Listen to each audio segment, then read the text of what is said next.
YouTube is a must-use platform for influencers, coaches, authors, and freelancers. But what about local service-based business owners like plumbers? It can seem like there's a disconnect between the offline services that they're offering and this online world, but there has never been a better time to be building both for your business. And in this episode, we bring you one of the Think Media success students, Roger Wakefield, a Texas-based plumber who shares how he built his YouTube media empire with little to no experience. Even if you're not a local-based business owner, his experience and tips that he shares in this podcast will help you take your YouTube game to the next level. Welcome to the Think Marketing Show, the #1 podcast for growing and scaling your business with online video. I'm your host, Heather Torres. And I'm Sean Cano, and we're from Think Media. And if this is your first time listening, we are fired up you're here. This show is dedicated to helping you learn how to get your content noticed and the latest money-making strategies that are working right now online. So whether you want to grow your YouTube channel or you're ready to maximize video across all of social media, then this podcast is for you. Well, thank you so much, Roger, for being on the podcast today. I'm excited to bring your story and your knowledge and your expertise to the Think Marketing podcast community. Heather, thank you for the opportunity. I appreciate it. Well, Roger, you are a well-established plumber in Dallas. Is that correct, Dallas? Absolutely. Yes, and you've been doing this for decades. Is that correct? I started plumbing 40 years ago. 40 years ago. And this has got to be all new to you, right? YouTube and understanding online marketing. Walk us through your journey to even getting started on YouTube. What sparked it? And why did you decide that this was the platform that you wanted to actually start investing in? I got tired of getting ripped off by OPM marketing, other people's money, and I call them other OPM marketing companies. We were trying to make a phone ring at a plumbing company, and we were trying new marketing companies. Nobody would ever make it happen the way we thought it should. And we kept trying new companies, and we'd give them 6 months or a year, and we'd move to somebody else. And we literally started hiring companies that would make our phones stop ringing. Meaning whatever they were doing, the phones quit ringing, and it was killing us. So we're part of an organization. It's called Success Group International, and they work with plumbers, roofers, electricians, and HVAC techs. I had gone to the first event with them, and I thought it was really wonderful, but I realized the people that they had teaching us marketing are just selling us their marketing plan. They're just selling us SEO. And I decided I want to learn something different. I wanted to learn social media. Well, I used to get up every morning, get on the treadmill, and listen to Gary Vee, different people. And somehow I found a Founder magazine, Nathan Chan, interviewing Michael Stelzner. And I listened to it, and he was talking about social media marketing world. So I came to work the next day and told my wife, I said, look, I want to go to this. I want to do this. And we looked at our budget, and we said, look, it's really tight, but you know what, if you think that's what it's going to take, go ahead.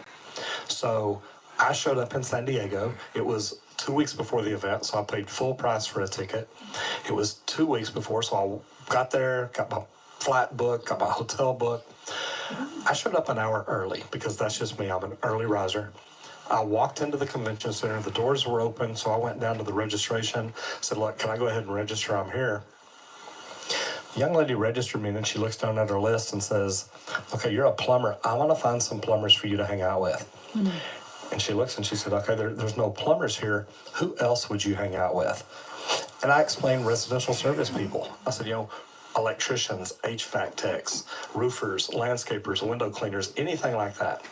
And she looks down the list, and she looks up at me almost brokenhearted, and she says, Roger, I'm sorry, there's nobody here like you.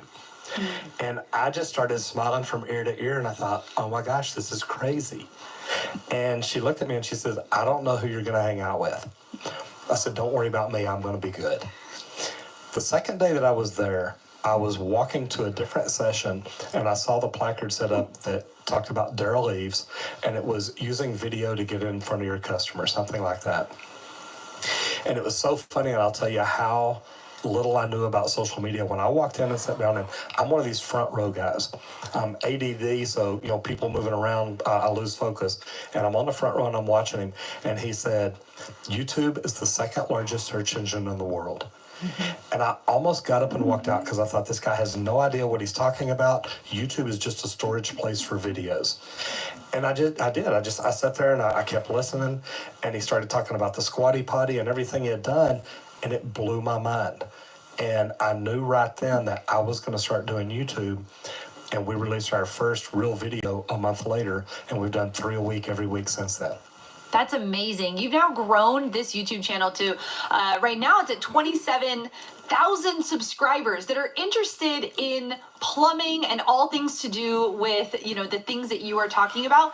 That is amazing. And now that you've been doing this, Roger, for some time now, what do you think the benefits of having, marketing your business on YouTube, what has that done to your overall business and your overall brand, even personally and for the business that you're running?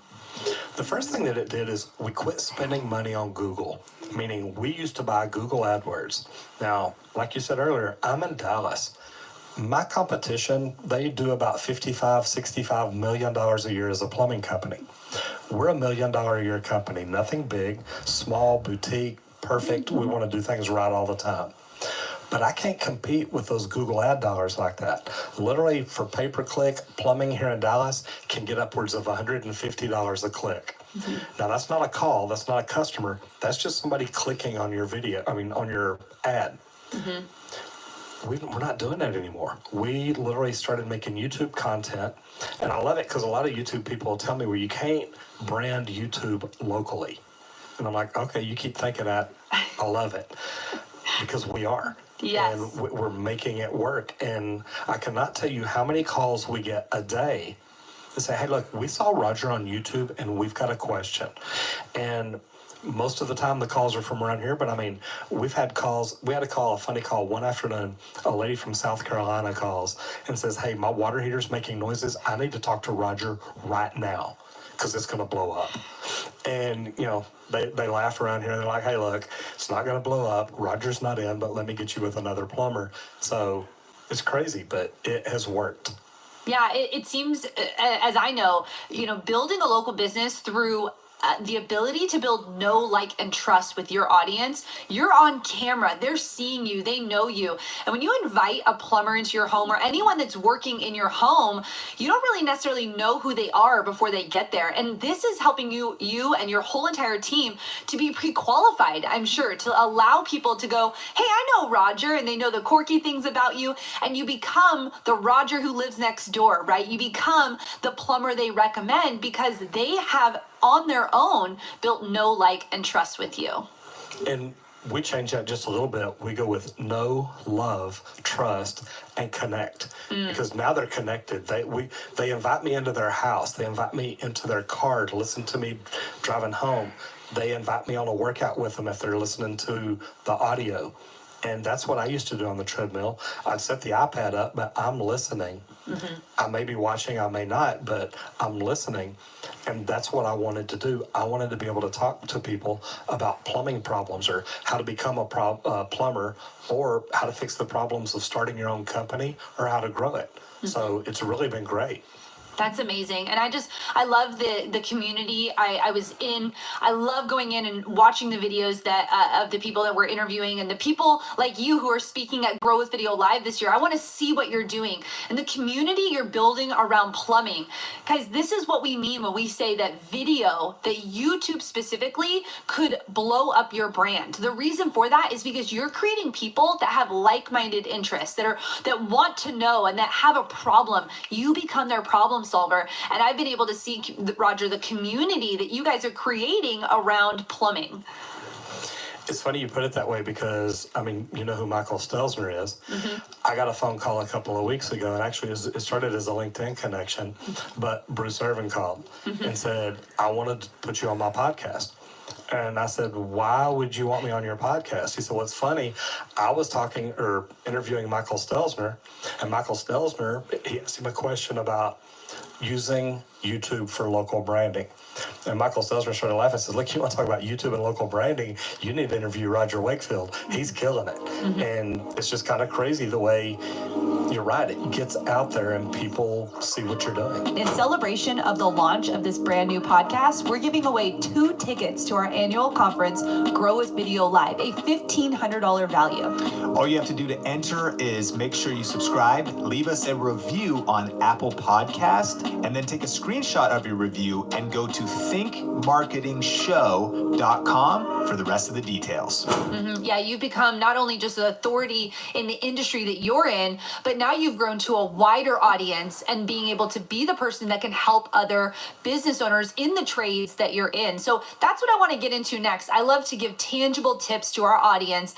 And so, Roger, if you're speaking to, the guy who's an electrician or someone who is, you said working on air conditioners or a painter or a carpenter, someone that's in those trade industries, let's give them 3 practical things that they can do to grow their business using YouTube. And tip number 1 you said was actually get started. Go ahead and tell me about that.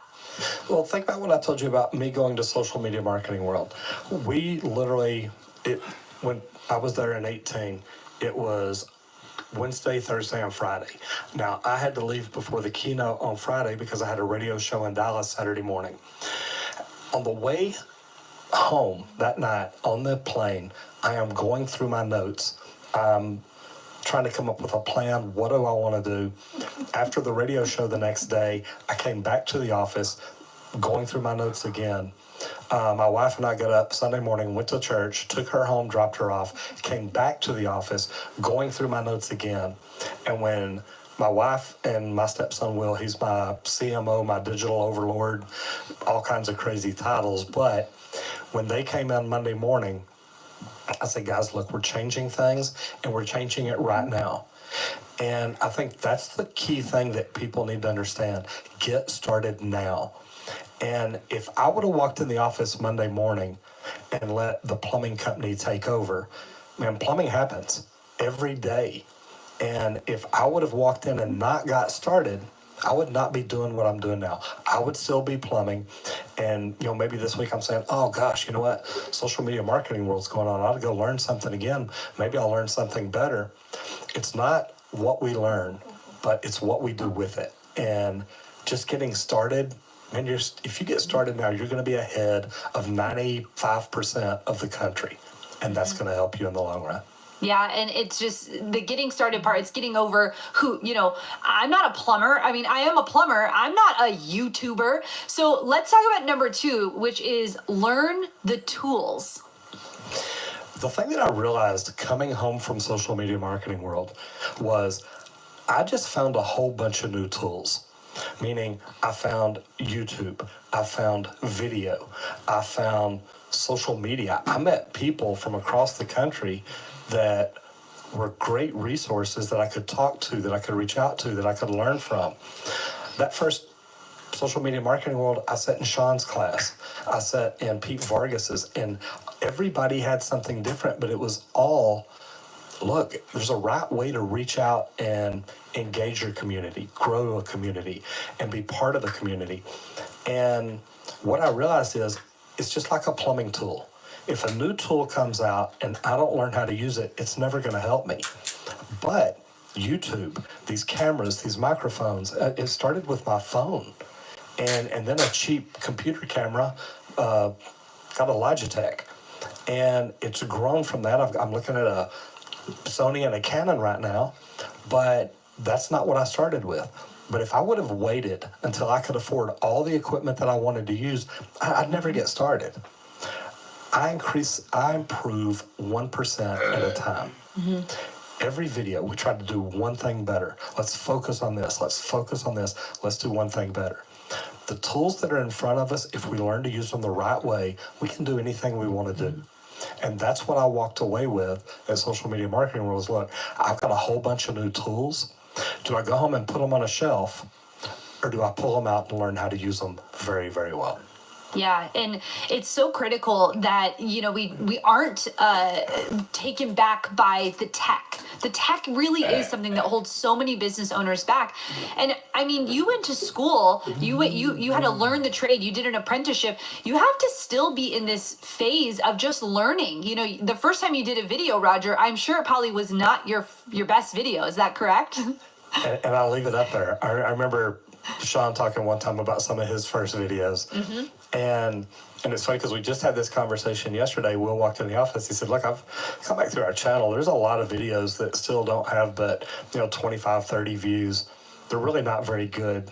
Do we want to go ahead and delete them? And I'm like, no. And he's like, why? I said, you know what? Because I tell people all the time, look when I started.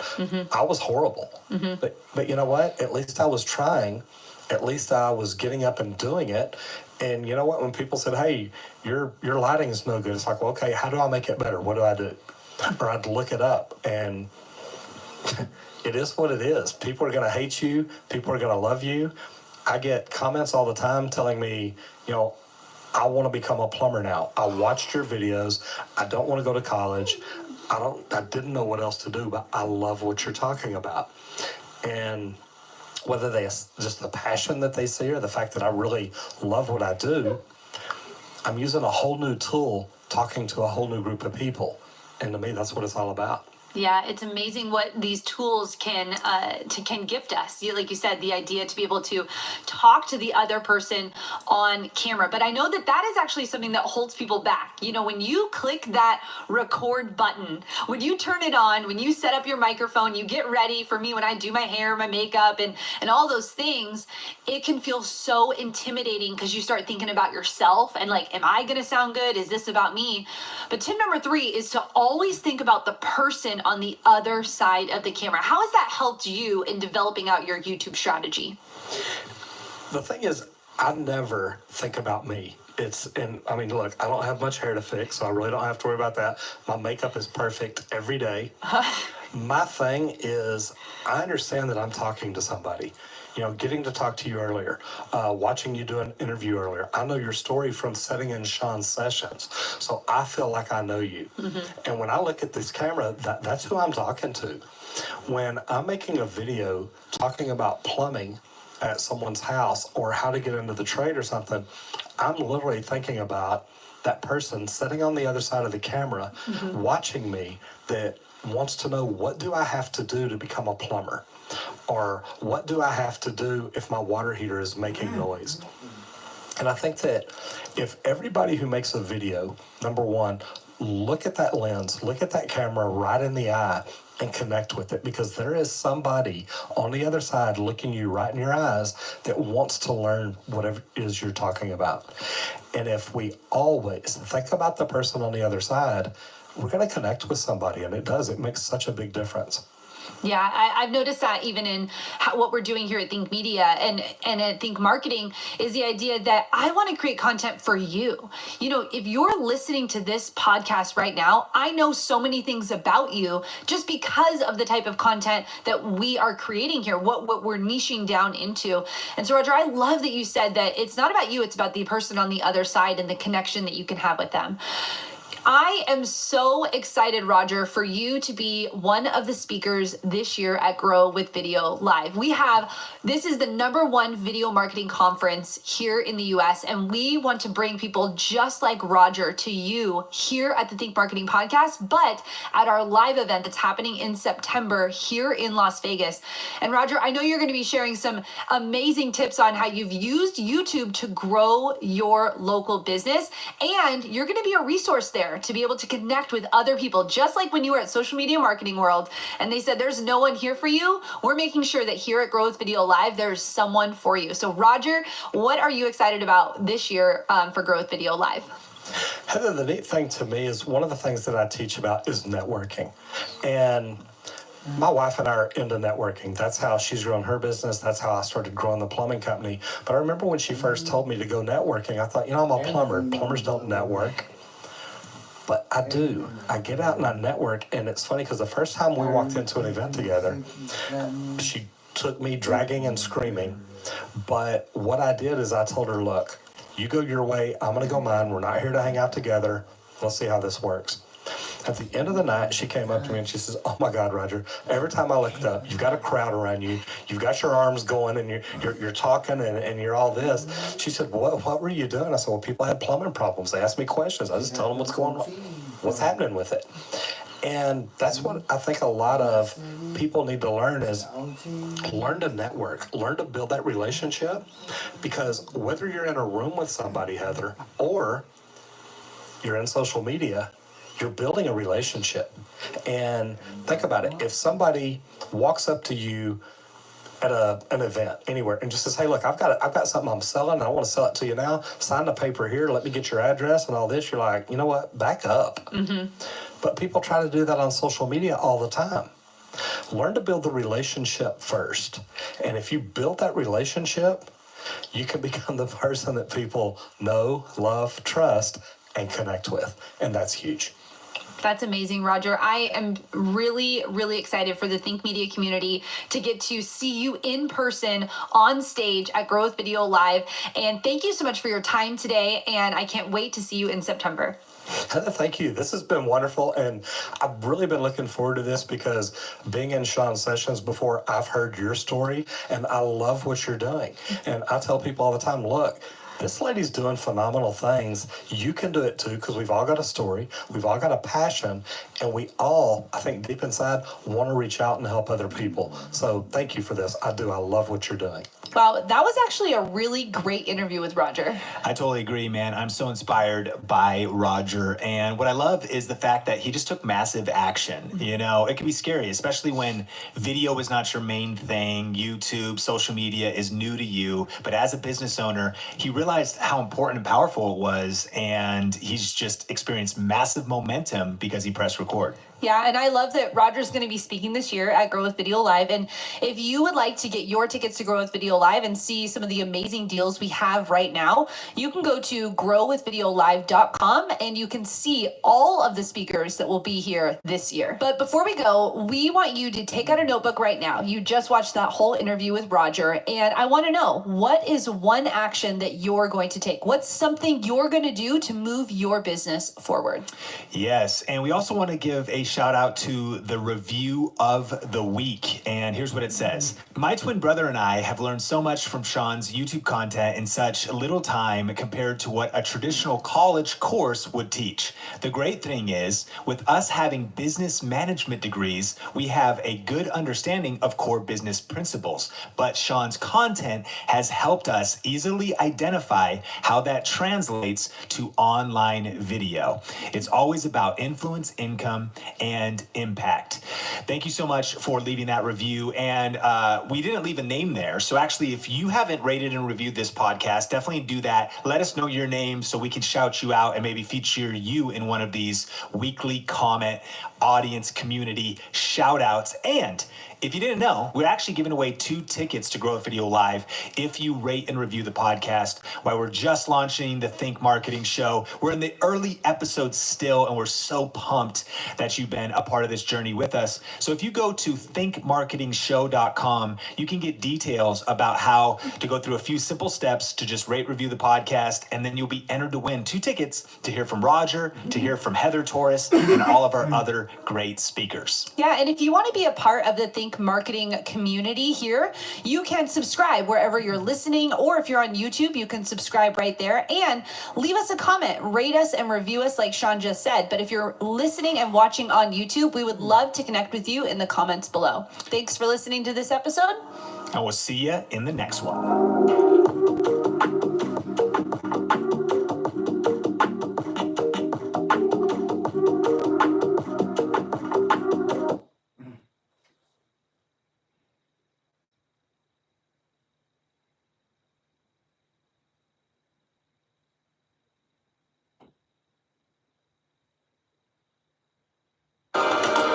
Collaboration is the catalyst that drive transformation for clients. We believe that no single organization can navigate. Think about the way that we serve guests. That consistency is really important, that we get hot sandwiches, cold salads, and just tasty products. Customers seem to agree. Since its creation in 2015, the American Customer Satisfaction Index has been dominated by Chick-fil-A. Chick-fil-A often rates very high, even though the service in the drive-thru can be slower. People are very happy with the quality of the service they get in general.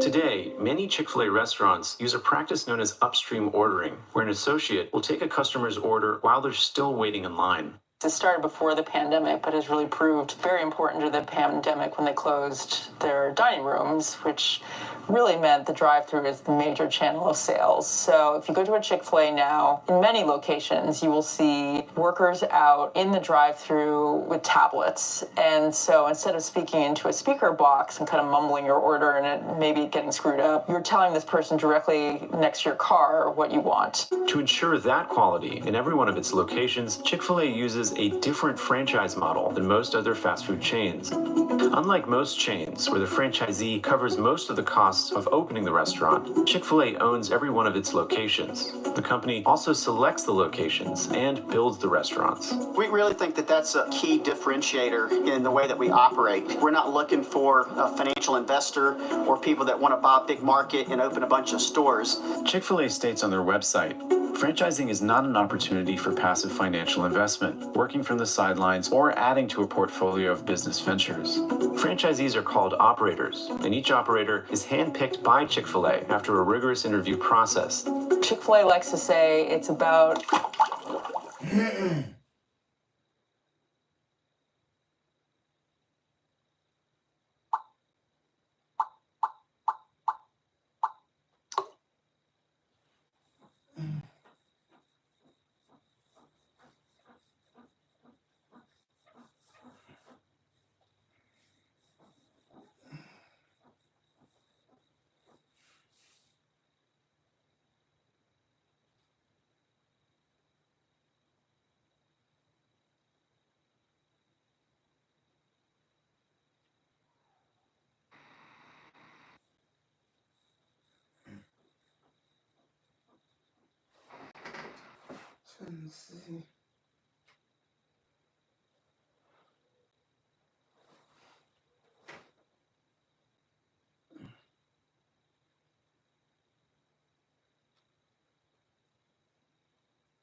Right.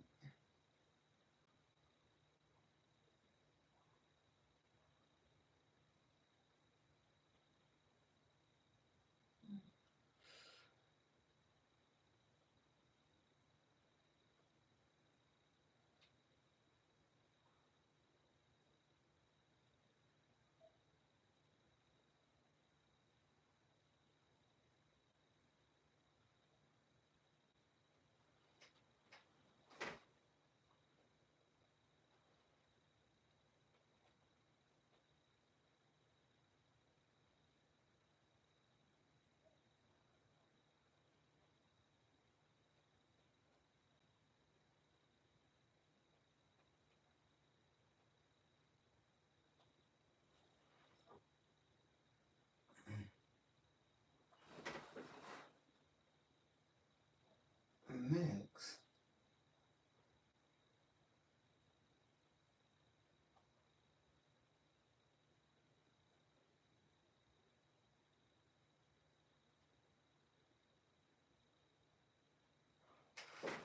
Zach knows you might run into questions while filing your small business taxes, so we have experts on hand whose job it is to know everything about taxes. They do that job so the rest of us don't have to.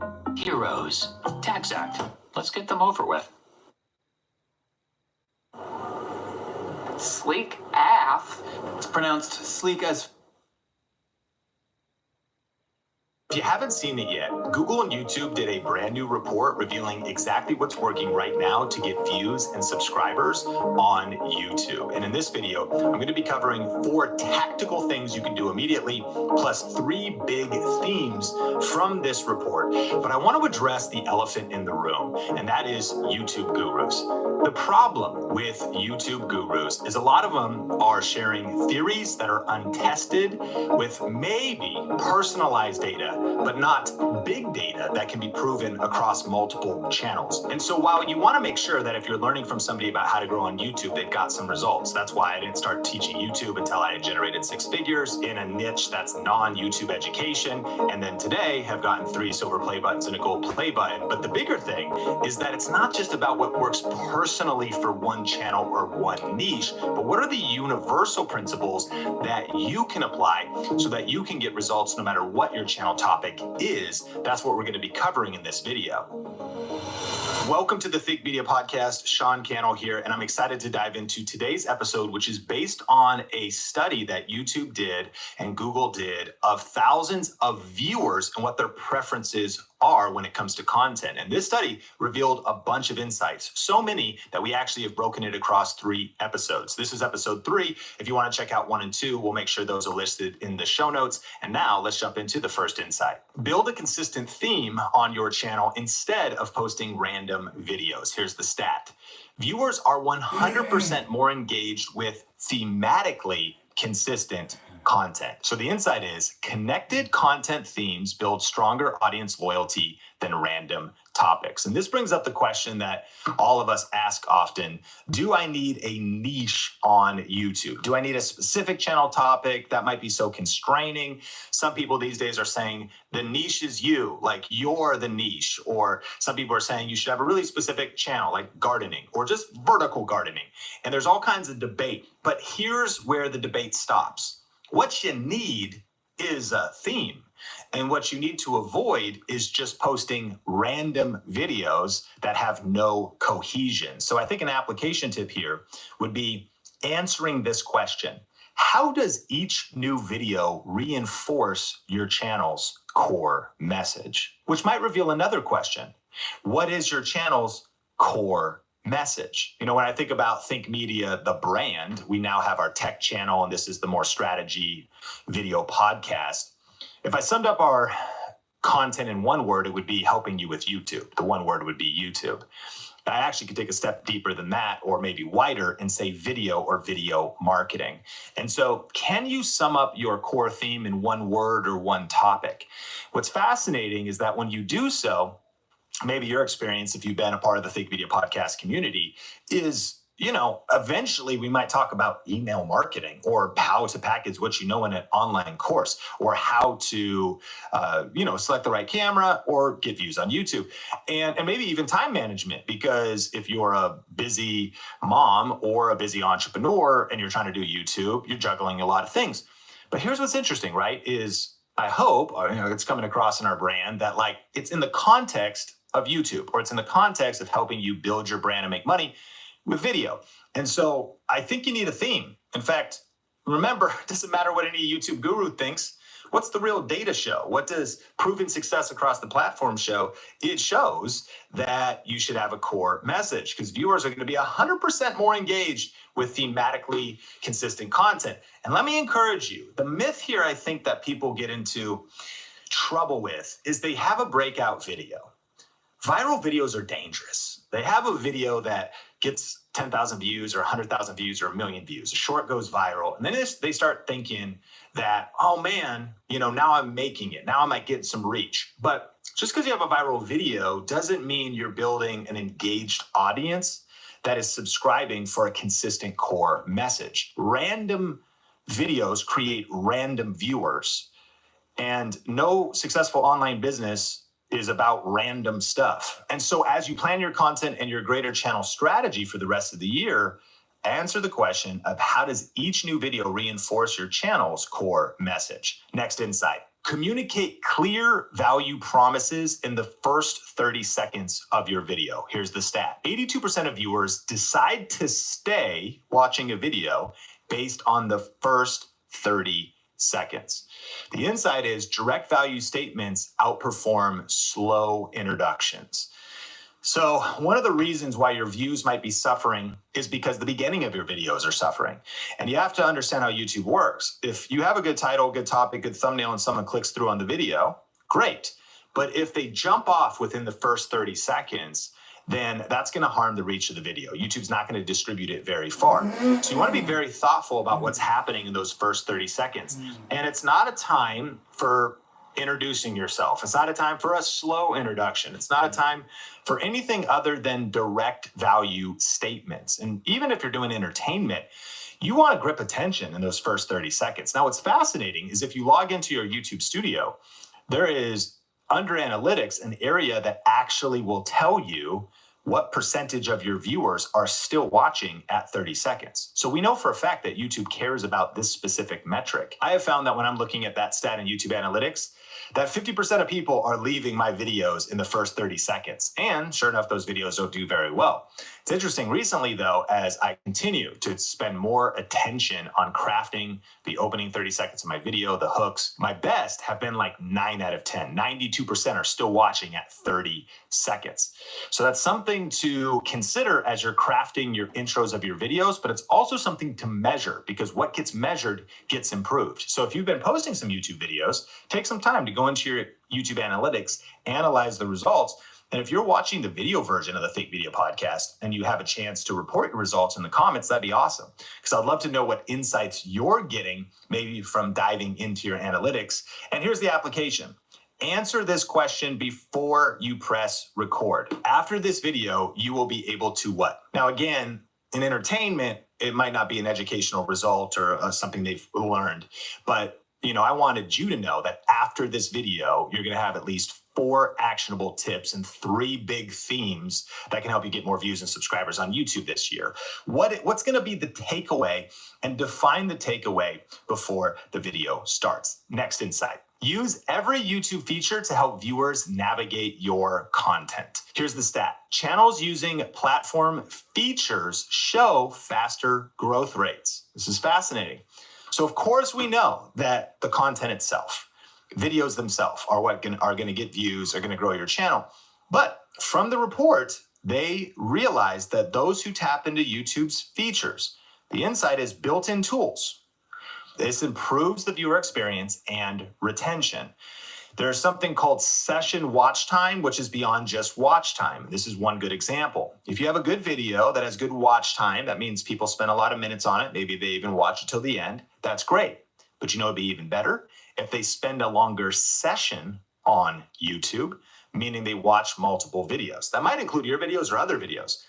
But what YouTube loves is time on platform. They love it when people come to YouTube and stay on YouTube. So the best case scenario is you bring people to YouTube in some way, or when they get on YouTube, your video is recommended or they search for it and they find it. And as a result of watching your video, they stay on the platform. What's best for you is if they stay on the platform and keep watching more of your videos. They get into a binge session of your content, and tools are going to tap into that. At the end of your video, they click the end card and they go to another video. Think about this example. Maybe after this video, you didn't see part 1 and 2 and you want to go watch those. It'd be helpful if you did, because YouTube would be like, this session is longer. These videos are keeping people on the platform longer. But here's the other thing, is even if they don't watch more of your videos, if they stay on the platform, perhaps your video helps people learn new terms, new insights, new things they're curious about. So they just have a longer session period. There's a level of credit that YouTube gives to you. That's what's called session watch time. But let's talk about this in application. When we say YouTube tools, what are we talking about? Well, it includes many things. It could be YouTube chapters. That could be helpful. You can skip around in the video. The way you do that is in your YouTube description, you start with 0:00, which lets YouTube know, okay, these are about to be the time codes and chapters. And then if the next section of your video is at 5:32, 5:32, and you type out whatever that section is about, this now becomes clickable, searchable, organized structure to a video. That's called YouTube chapters and YouTube time codes. Now there's also cards, which could be clickable in the corner of the video. There's also how you organize the YouTube description, letting people have valuable resources there, maybe find other videos or things they're interested in, putting videos into playlists, the utilization of end screens, your utilization of YouTube Studio itself and optimizing things on the back end and understanding YouTube Studio, and even the community tab. Using your community tab to promote and cross-promote videos, engage with your community. Again, this principle from Google's report is that channels using platform features show faster growth rates. So I encourage you, commit to just mastery. I know these could all sound overwhelming, like there's so much to learn on YouTube. So just commit to learning something new every day. You can subscribe to this podcast. If you find this valuable wherever you watch or listen, rate, review, and just continue to come back. You learn a little bit more every single day. And also, if you want help, we actually do have, if you never heard about it, a coaching program. Maybe you would love to work with somebody. It's kind of like working with somebody in fitness and you want to get some results, so you hire a personal trainer. We have that at Think Media if you're interested. So if you want to inquire, if it's not right for you, then no big deal. But if you go to viralvideocoach.com, we'll link that in the show notes. You can fill out an application, and we only work with people that it's a great fit for, and it becomes a win-win. So viralvideocoach.com, if you want a personal trainer to get your YouTube game fit, tight results, and make it your best year ever. And other than that, keep studying out these features and these tools, because channels that use platform features show faster growth rates. Now, in a second, I'm going to give you the 3 biggest takeaways from the entire series. And I have some unique insights that I think will really help us this year. But let's hit the next insight out of a total of, I think, 15 across the 3-part episodes. Here we are. Let genuine passion and enthusiasm shine through. Here's the stat. Viewer memory increases 70% when creators show authentic excitement. Here's the insight. Real enthusiasm is more engaging than polished restraint. So I know when it comes to getting on camera, it can be nerve-wracking just to do it in the first place. We punch fear in the face, we start. But then sometimes I think we feel we have to get on camera and deliver well. And we maybe lose our personality and our enthusiasm by just trying to be pro, by trying to be a professional, by trying to be articulate or something. Here's what the stat reveals, that when you show up with real enthusiasm and you connect, hopefully your YouTube channel is about something you're truly passionate about. Hopefully you're talking about something that gets you pumped.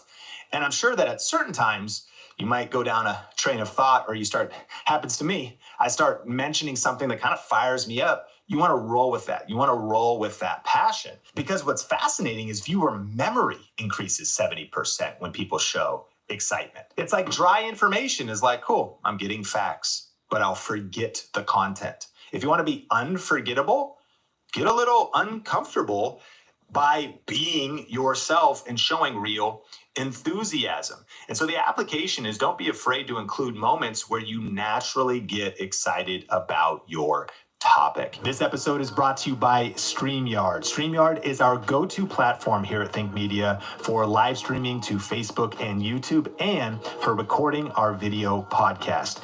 It has an incredibly easy to use interface for built-in branding, transitions, text lower thirds, and seamlessly bringing on guests. And they just added an awesome new feature called local recording. This allows you to take the quality to another level by separating out your audio and video from your guests, giving you more control over your content for later use. This feature is perfect for video and podcast creators. And so to get a special deal on StreamYard right now and to see all the features that are included, just go to streamwiththink.com. That is streamwiththink.com. What's fascinating is there's this idea of react content. And there's been some stats that have come out that have revealed that a lot of millennials and Gen Zers actually prefer to watch sports or current events or things in the media or things in pop culture. Running a creator business is overwhelming. Constant content creation, community management, juggling of platforms, and unpredictable income. There has to be an easier way to monetize through memberships. Enter Uscreen. Hands down, the best all-in-one membership platform designed specifically for video creators. We help you generate consistent subscription revenue without losing your mind, with powerful monetization features, easy distribution across devices with a branded membership site and apps, sleek video organization and streaming capabilities, and community tools built to engage and retain more customers. Uscreen gives you the power to connect with your audience like never before, and the VIP treatment from our team of experts on hand to help you every step of the way. To make consistent, reliable revenue while keeping full control of the brand and business you've worked so hard to build. Start your membership journey with Uscreen today.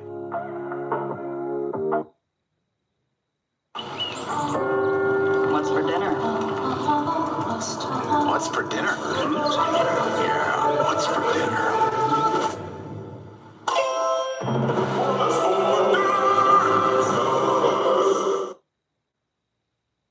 Via their favorite streamer or their favorite YouTuber. So more than actually going and watching the news, they want to watch the news through someone like you reacting to it, because they find someone they can kind of hang out with. And it's good or bad. One of the reasons for this is that there's more kind of loneliness and some fragmentation in culture around the world. So some people, I'm one of them, might sit down at lunch, turn on my phone, and instead of going and watching the news, I'll watch one of my favorite creators recap of the news and see their reactions, because it's like you're watching it with a friend, right? You're watching it with somebody that you have context with.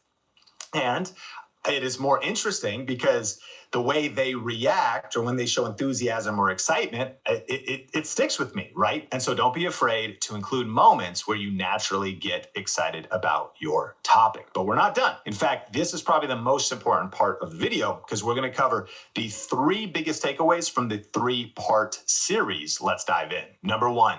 The new YouTube authority comes from experience, not production. Here's what the research shows. Viewer trust and memory formation are highest when creators share real experience and genuine insights. This explains why channels built on authentic expertise consistently outgrow those built on production value alone.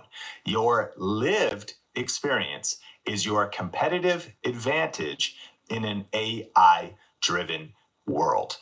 What I love about this tip is it tells us why we won't be replaced by robots. So the future is bright for real creators like yourself. One of the reasons why I love this insight is because it's encouraging and tells us we won't be replaced by robots. One of the things we learned in a previous episode was about one of Google's ranking factors, or the way they evaluate websites, which was EEAT.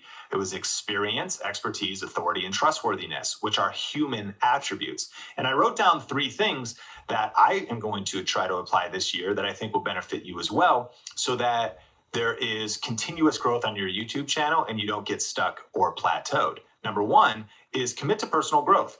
If you want your YouTube channel to keep growing, you need to keep growing. You are the incubator for your content. One of the fears you might have when you start creating content on YouTube is, what if I run out of things to say? What if I eventually run out of topics to talk about?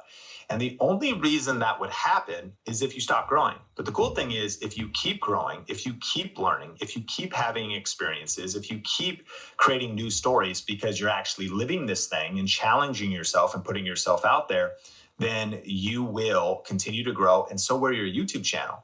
We talk about the 10% edge. You don't need to be a super expert to start on YouTube. You only need to be 10% ahead of the people you're helping. You only need to be 10% ahead of somebody else that's just getting started. But you will stall, and you will get stuck, and you will plateau if you don't continue to grow. And so commit to personal growth this year, meaning commit to gaining new experiences. I want to encourage you that you can start now. You can start with the experience you have, but I want to warn you, it's not going to be enough for the future. And that's okay. And you should feel a little pressure. You should feel a little bit like none of this is going to be guaranteed, but the future will take care of itself if you commit to personal growth today. The second application would be create new experiences and stories. I kind of already touched on that, but it's like, how can I continue to put myself in places of pressure so that I have new stories to tell.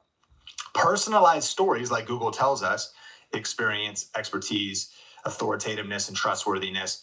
When someone's lived it, when they've done it, when they're not just on YouTube talking about it, but they're in the real world. That's why at Think Media, we use the term player coaches. Like whether it's Craig or Nate or Kyle, like we do this video production stuff. These guys have worked in colleges, and Kyle's doing church audio video lighting every single Sunday. And I've done all kinds of freelance work and all kinds of photography and all this different stuff. And we say this to all of our Think Media coaches who have their own YouTube channels. It's like, we aren't just coaches, we're player coaches. We want to stay in the game, getting new stories and experiences. Like I have a program called Video Ranking Academy. I didn't just rank videos 5 years ago. I ranked videos yesterday. Like I'm continuing, but it's also new stories. How did I do it? I want to encourage you in your niche, create new experiences this year, create new stories this year. And this is an interesting way of viewing the world where I think for the content creator, pain really can be reframed into something super positive, because the best stories are ones that are usually painful and have conflict and have challenge and are somewhat dramatic. So the pain you go through in your life, the mistakes you make, the experiments you do. See, nobody wants, there's no movie that is good if there's no conflict in the movie. There's no ups and downs. There's no wins and losses. There's no getting knocked down and coming back. There's no underdog to it. So could it be that your own personal story, all the trauma and the pain and the challenges you're going through, that's the very ingredients that leads to greatness on your YouTube channel? But furthermore, I want to challenge you. I'm really just speaking to myself. Don't get comfortable, Sean. Don't shrink back from stretching yourself into new territory and creating new stories. And also, sometimes life just happens. In fact, that's a guarantee to all of us, right? And as life's happening, setbacks, challenges, get punched in the gut, getting the wind knocked out of you, having these different things happen, these are new experiences, these are new stories. And for the storyteller, for the content creator, we want to be in these experiences. So get into the mud, get into the conflict, get out there, try stuff. Don't be afraid to fail, because even your failures are lessons and content that can be teaching moments for your channel. If you want to have good and interesting stories to tell, you need to live a life full of good stories and interesting stories. And then lastly, number one of the three big insights from the report is stay endlessly curious. Be a source of epiphanies and insights by continuing to read, learn, and question. So if you feel like, again, your level of depth is here, that's fine. But you got to keep reading and keep studying. That's why for the content creator, you also do need to be a consumer. We say create more than you consume, but also strategically consume. What books are you reading? What is your PDP? What is your personal development plan? What online courses are you watching right now? What membership groups are you a part of? You know, I joined a membership recently, and it's like a sacred hour-long session on my calendar every month that I'm not going to miss, because I always need to be learning more, having new epiphanies myself, which leads to new experiences and experiments myself, which leads to new insights and stories, which then I can pass along to you. And so to be a great content creator, I think we have to be a strategic content consumer. Lifelong leaders are lifelong learners that are not randomly learning, but just never stop being curious about your subject matter. And I know that sometimes it might even get boring and redundant. So resell yourself, reinvigorate yourself, light your own fire, fan into flame your passion for your subject matter. Buy a couple more books, listen to a new podcast, listen to something about your subject matter or adjacent to give you different divergent ideas that bring fresh inspiration to your channel. That's when you'll stop being an echo and you'll start being a voice, because people are like, man, there's some freshness to this channel. This channel feels fresh, feels new. It's not just an echo of other channels. How's it happening? Because of your commitment to personal growth and the strategic consumption of smart materials because you remain endlessly curious. Now, the second big takeaway from the entire report is build a content ecosystem, not just videos. And that was one of the tips in this video, but let's kind of break this down. When viewers actively engage with organized thematic content, their engagement doubles over time. This means sustainable channel growth comes from creating interconnected content that rewards deeper viewer investment, not from making disconnected videos hoping to go viral. And so let me just encourage you, catch a vision for a theme, catch a vision for you're not just making random videos or just some niche YouTube channel. What's like the greater brand? What's the greater core message? What is the ecosystem of content, and how well are you communicating that to your audience, to your viewers, as you build one video at a time? And then the third big takeaway from this report from Google of all the tips, and remember, part 1 and part 2 will be linked up in the show notes and it's all organized in a playlist, is emotional resonance is the new view magnet. This is a big deal. Emotional resonance. I don't know if you're watching some AI content. It's cool. There's a time and place for it. It's going to be a wave. People are going to make a lot of money and get a lot of views off it. But man, you know what we want now? You know what the thing is in 2025 and beyond? It's emotional resonance. It's like real people living real life. We're looking for real connection. And so here's what brain imaging shows. Brain imaging research shows viewer retention and memory spike by over 70% when they feel an emotional connection. This means your ability to make viewers feel something, whether through storytelling, whether through shared experiences, or whether through genuine enthusiasm, is now more valuable than any technical skill. The big theme of the report was also that you need a baseline of audio and video production value, but that's not the magic sauce. The real sauce. If you want to be the sauce boss, you want to be emotionally connecting. Sometimes we feel like if we tell a story, some viewers might click off because all they want is information. That's okay. Let them go. Because there's going to be a lot of places to get information, including places like ChatGPT or whatever. But the emotional connection and the community you build is your only safety and consistency for building a strong personal brand or media brand year after year. So of course, don't waste people's time with endless stories that are poorly organized, but weave in experiences, enthusiasm, and storytelling into the content that you're creating, and you're going to create a better connection and get more views and subscribers this year. Now, if you enjoy episodes like this and you find them valuable, it would mean the world to me if you like, rate, review, and share the Think Media podcast wherever you watch or listen. My name is Sean Cannell, your guide to building a profitable YouTube channel, and I can't wait to connect with you in a future episode.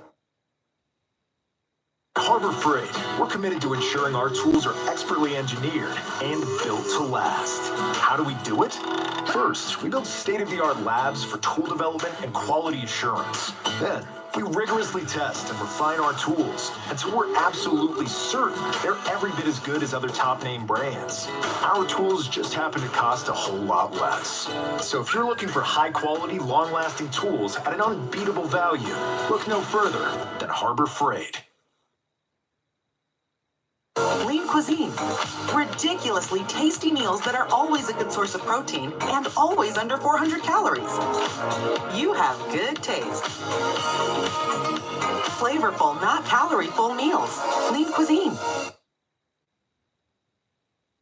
In the first year, I was getting to a point where I was hitting like 10 grand a month. That first year was really tough because, again, I didn't know what was going on. And I almost had like a mental breakdown 4 months in trying to produce a video every week. Today, we're going to be learning how a medical professional turned boring eye content into viral videos. Finally, one of my videos did hit, got suggested, again, a little bit by luck, but I caught a topic. What would you tell creators if they were feeling like maybe it's too late to start YouTube? And if you were to start from scratch today, what would be some of your first tips? Today, we're going to be learning learning how a medical professional turned boring eye content into viral videos, including his thumbnail strategy that took his shorts and his videos up to 7 million views on one video. He's also going to be breaking down the exact method he uses to structure videos to keep them watching. One of his videos hit 1.5 million views doing this, and the content shift that helped him jump from a struggling creator to over 139 million total video views. But right at the start, we're going to cover the 3 biggest mistakes he sees people making on YouTube when they're just starting out growing their channels. But if you're new to the Think Media podcast, thanks for being here. And today I'm thrilled to welcome Dr. Joseph Allen, the visionary behind Dr. Eye Health. He has over 139 million views, and since launching his channel back in 2018, he's built an impressive community of over 1 million subscribers by breaking down eye health topics in an accessible way that resonates with his audience. Dr. Eye Health, welcome to the show. Hey, thank you, Sean. This is amazing. Longtime fan of everything Think's doing. So again, an honor. Well, I'm fired up to dive into a little bit of your story, some advanced tactics as the conversation progresses. But let's start off really quick. What are the 3 biggest mistakes that you see creators making? We brainstormed these ahead of time. The first one is random content. Break that down. Yeah, so I see, even for myself, when I first started off, I wasn't sure what I was talking about. I wasn't sure really what to make. But over time, really boiling down to what your audience wants, like how can you best show up for them, and being very direct about what the problem is and how you're going to help them. I think having clarity on what you're going to be really focusing on can really put your content above everybody else's, because you're really getting to the sharp pain point of what the keyword is, the key phrases, and what the audience is looking for that content. Tax Act knows taxes can be confusing, so we've got experts, live human experts, to talk to if you get stuck. Or if you just, want to shoot the breeze about deductions and dependents and stuff. Tax Act. Let's get them over with. Okay. Stop forcing ads for your forklifts on financiers. Start marketing to the right people by targeting industries and functions on LinkedIn ads. Topic. If you are direct about it, it will find an audience. So good. Number 2 is not getting to the point fast enough. What do you mean here? So at the beginning of the videos, if you spend too long not getting to the point, or really getting the information, or allowing the viewer to know they're in the right place, that the information that they clicked on, that they are going to get that information, then you see audience retention drop off way too fast. So you have to kind of figure out how to present yourself quickly and get kind of reaffirmed to the audience that the video is what it's going to be about, right? You don't want to be just clickbaity enough so that people will be interested in it, but not too clickbaity that you're going to be taking them on a wild ride. I love that. And the 3rd biggest mistake you see creators making is on their thumbnails. What are some of the mistakes there? Biggest thing is too crowded, right? They got way too many words on the thumbnail. Perhaps they don't have enough emotion or enough color. I think sometimes simple is better than too complex. And so I've really started to lean into that myself and really analyzing, okay, how do I better get this thumbnail to pop out and make it very simple? How do I draw eyes this direction? Because once I get their eyes on the thumbnail, they're going to be able to see the title. And if the title's in alignment with that thumbnail and it's enough curiosity, they'll click through it. I'll see the click-through rates improve. And those are some really powerful tactical tips to get us some quick wins on the next video upload that we do. But now I kind of want to dive into a broader view of your process. Now, if people are new to your channel, I actually am certain some of the listeners have stumbled on your channel before, because almost everybody in the world has eyes. A lot of people wear glasses. They're dealing with dark circles or contact lenses. And so over the years, you're all over the internet and YouTube. You got a lot of videos over 1 million views. And there's topics like doctor explains how to get rid of under eye bags, or contact lenses for beginners, or how to clean eyeglasses. What's your process for turning medical concepts into engaging titles that average people want to click on? Really good question. We have kind of a few different strategies, right? We have one which is purely SEO based strategy. So we use the algorithms to try to understand what are people really looking for, what's the search telling us, because that's usually evergreen content, right? That's content that's going to last forever. We know everybody's asking those questions. So if we at least show up there once a month with an SEO driven video, we know that's going to have longevity. The other is kind of a topical. We know that if there's some topics that are getting hot in the industry, like recently there are some publications showing that this medication, a very popular medication that people are taking, has a risk for permanent vision loss or blindness. Like, that's a good topic people want to know. And if we are an authority talking about that topic, there's a good chance that other news outlets may end up making a video on that, or they may make a post about that. Well, guess whose video is going to be recommended next after that after that other big news outlet? That's another kind of strategy we'll use. But I think definitely when making a video, finding something that's going to resonate with your audience, knowing what people are searching and knowing the top kind of popular topics, being able to kind of focus in on those and make sure you're hitting at least one of those top topics a month throughout the year, because then you're always staying relevant to the audience. Man, that's a really genius way to break it down, that we're tapping into both the evergreen search engine optimized type of videos, but if we're paying attention to our niche and our topic and trying to once a month spot something, we call it trend surfing, and ride that trend. And it's a system, because in that case too, maybe it doesn't blow up. Do you have a story from that where maybe you try to catch a trend and you're like, I did all right, but it didn't pop off? But then there's maybe an example where you're like, whoa, we caught the right video at the right time and it really got a lot of views. Did you have a real breakout video doing that trend surfing? I have. There's a few times this has worked both directions. For example, this last year, I did a video on castor oil, on its effects on castor oil, because there's a lot of things in the world of social media where people will they'll talk about benefits of something without having true scientific backup for it. I think people know that there's just, especially in the diet world, for example, there's a lot of people just make claims. But I said, okay, well, people are asking about castor oil. They're making these claims that it helps with the eyes in these ways. Well, let me dig into the research on it. And I've seen other videos by other eye professionals talk about it, but their videos did very poor. Only 6,000 views on this really good video. So how can I spin it to really grab more attention? How can I teach this in a better way?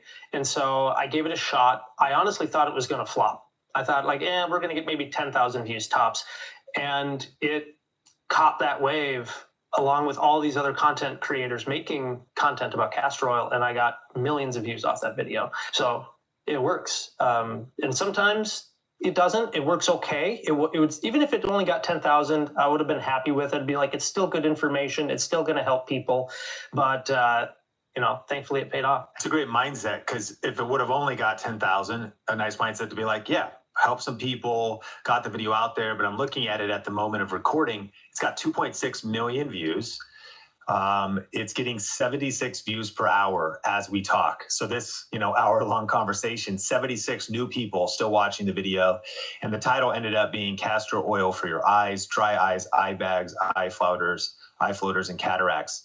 So such a cool example of just being committed to the trend surfing strategy, knowing what's happening. And then even it could be TikTok trends, I imagine, like when something, because I saw castor oil, my friend Shalene Johnson, people using it for face, anti-aging, ingesting it, all this different things. You catch the right thing at the right time and think about, how do I tie my niche into that? That's really powerful. How do you structure your videos once you get people to click on it from a good thumbnail and title to try to maintain high viewer retention? And especially too, since you're communicating what could be complex medical topics, if professionals are listening to this, there's this balance between, if it's going to be accessible to the masses, it might need to be understandable, but yet you're also trying to convey information. If I was to read a medical paper, I might fall asleep, but you've done such a great job of building a brand and educating people well. What are some of your tips there for how you do your videos and maybe structure things so they're accessible but still really deeply informational? So this has been, I think, work in progress for, the almost 7 years I've been doing this. I think there is a place for making very just cut and dry informative videos, especially around a medical condition. However, they're not probably going to get many views. One of the first videos I found success in, like, consistent audience retention was, in fact, my how to clean your glasses video. And I sort of just shot it on a whim one day. I didn't really put much thought into it. I honestly think I just got lucky in how I produced it. But I recognized in the statistics afterward, like, this video is doing well. What is different? And I noticed the audience retention stayed stable at like 60% viewership for like a minute and a half, 2 minutes into the video. And I think anybody who makes videos on a regular basis, they usually see that fast drop off in the first 30 seconds, right? So over time, I've learned to improve storytelling. I'll see comments like, it would be so much easier if there was an app and I could just stream it to my TV. The mobile app is the whole point of having this. It's supposed to be on the go. You're supposed to be able to download the videos to your phone. The app pays for itself eventually. I thought these people that have been, with me really deserve an upgraded experience. Now with Uscreen, I'm wanting to use the app more because of how good it looks and how easy it flows. Notifications happening on all the time because women are providing feedback, asking questions, engaging on the community. It's exciting every time I get to open up my app. When we launched Let It's Plus where Uscreen, right away, it exceeded my expectations.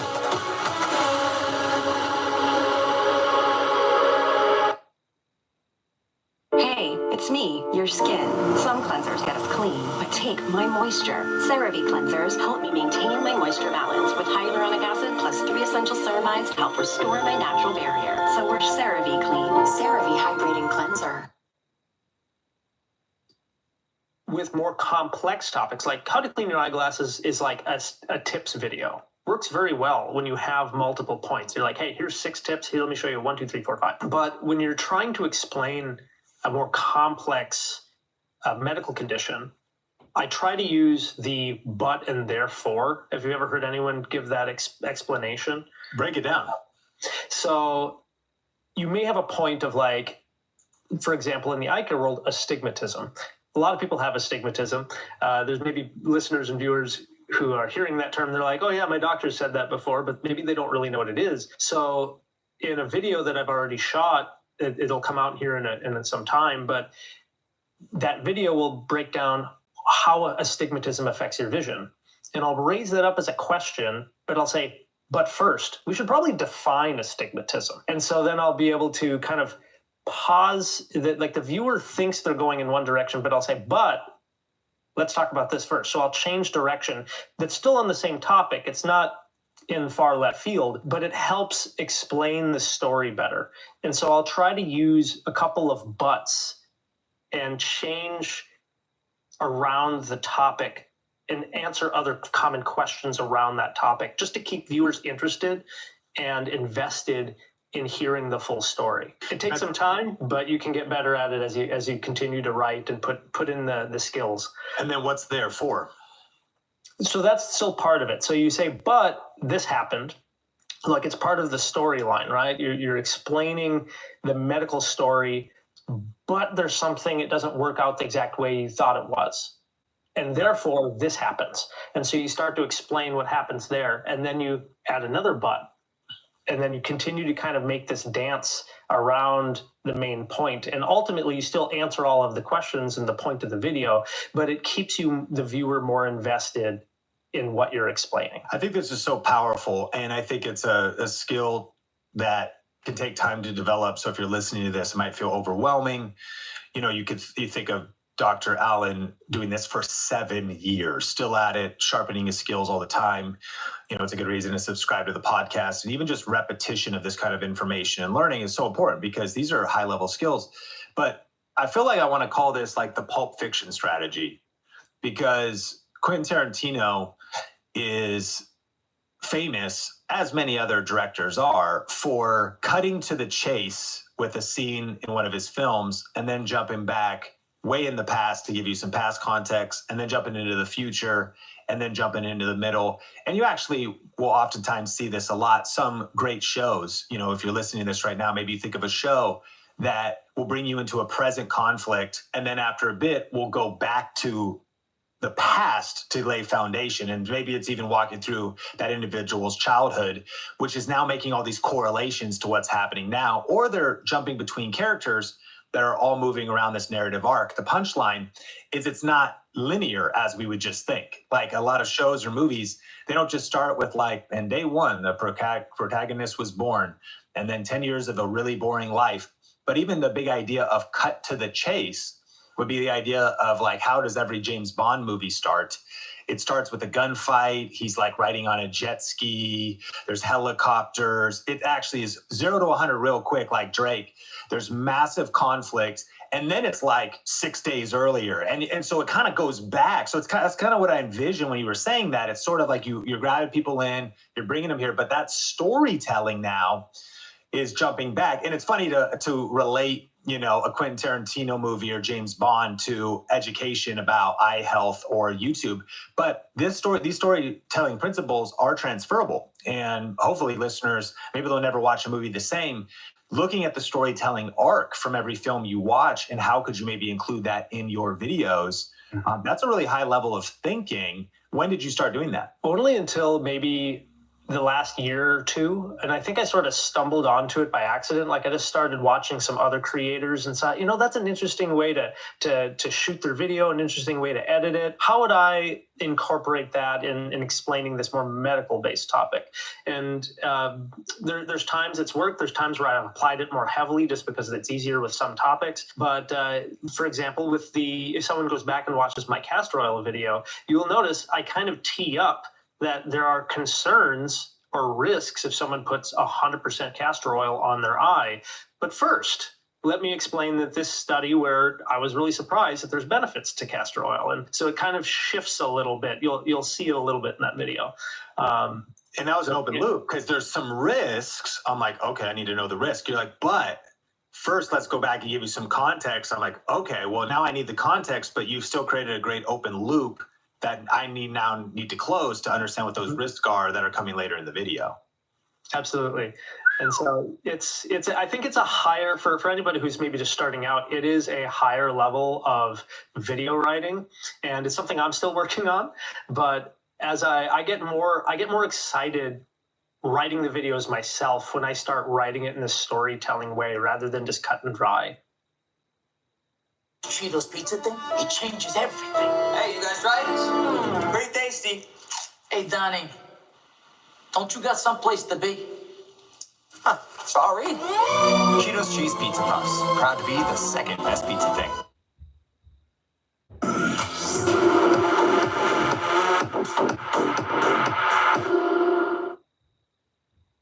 I want to talk about YouTube Shorts, and not every creator embraces shorts. Shorts are probably one of the most polarizing and controversial topics on YouTube because some creators are saying shorts will destroy your channel, divide your audience, hurt your regular views on your main videos. When I look at your top shorts, you've got a short that has 7.7 million views. Now, your most viewed regular video has 4.8 million views. Congratulations on both fronts, crushing it. But I'm curious, when did you decide to embrace shorts, and what have you learned? Has it been a positive, neutral? Is there pros and cons that you've personally felt, and are you committed to still posting shorts? So when we started doing shorts, I think I came to it late. I started just testing it out a little bit here and there. Wasn't really sure how to do it because I've never really gravitated toward TikTok or Instagram Reels too hard. But I thought, you know what, this is something that's part of YouTube. YouTube's investing in it. I should at least try it, see how it affects things.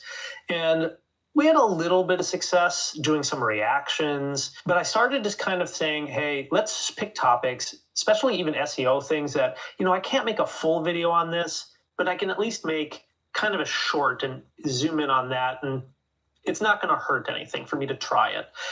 And what I've found, it actually has done nothing but help the channel, because it's a lot of times these short videos go to people who are more interested in watching short content than just long form content. And it gets in front of people who've never seen my content before. So it ends up at least drawing them to the channel. And at some point, if they watch 1 or 2 shorts, the algorithm may learn, hey, this person might also like a long form from me, and they get shown one of my like top 10 videos. They get more introduced to my world of eye care. And that's kind of the mission. I want people to learn about the eyes and take care of them better. And so the more people I can raise awareness to, then that accomplishes my mission. So what we're doing now, we are going to be investing more heavily in short form content for all platforms, right? I'm not just dedicating just to YouTube, but I make it with the mindset that YouTube is still my priority #1 platform. So we're going to be doing more, but we're planning our short content largely around our long form. And so when I plan out a long form video, like again, we have astigmatism, I'm remaking some of my older top 10 videos that I started with. And that astigmatism video, wow, there's actually like 4 or 5 shorts I can make all around astigmatism. And I can post those a week before the main video. I can post those during the week of the main video. I can post those afterward, and they all will feed back to that main video. And so we're going to continue kind of coming up with these strategies down the road and leaving room as a trend may come up, on any platform, and we'll be able to comment on that or find places to fill that in with our content schedule. It's interesting for an established creator like you. I think I heard you say we're going to remake our top 10 videos. Break that down for maybe somebody listening. Even if they're just starting, it might be a way to think about, what if I run out of topics? Well, there's maybe the ability to repeat yourself eventually, especially if it's months or even years later, over your now 7 years of building a channel. But explain your thinking behind looking at your top 10 and then redoing it. What is the mindset there, the strategy there? So we know that just looking at our statistics, okay, there's certain topics, like the topic is interesting. There's a lot of people asking about these hot topics in the eye care world. Of course, there's things like eye bags, there's dark circles, there's floaters, there's contact lenses. There's a lot of these key common questions people are asking. In some of these videos I made back in 2018, 2019, I used older cameras. The information I'll be putting out may be very similar or the same, because not much has changed about like astigmatism. That hasn't changed, like what we know about it. But I have changed. The way I shoot, the style of the way I communicate has changed. But in addition to this, I have grown almost 1 million subscribers since then.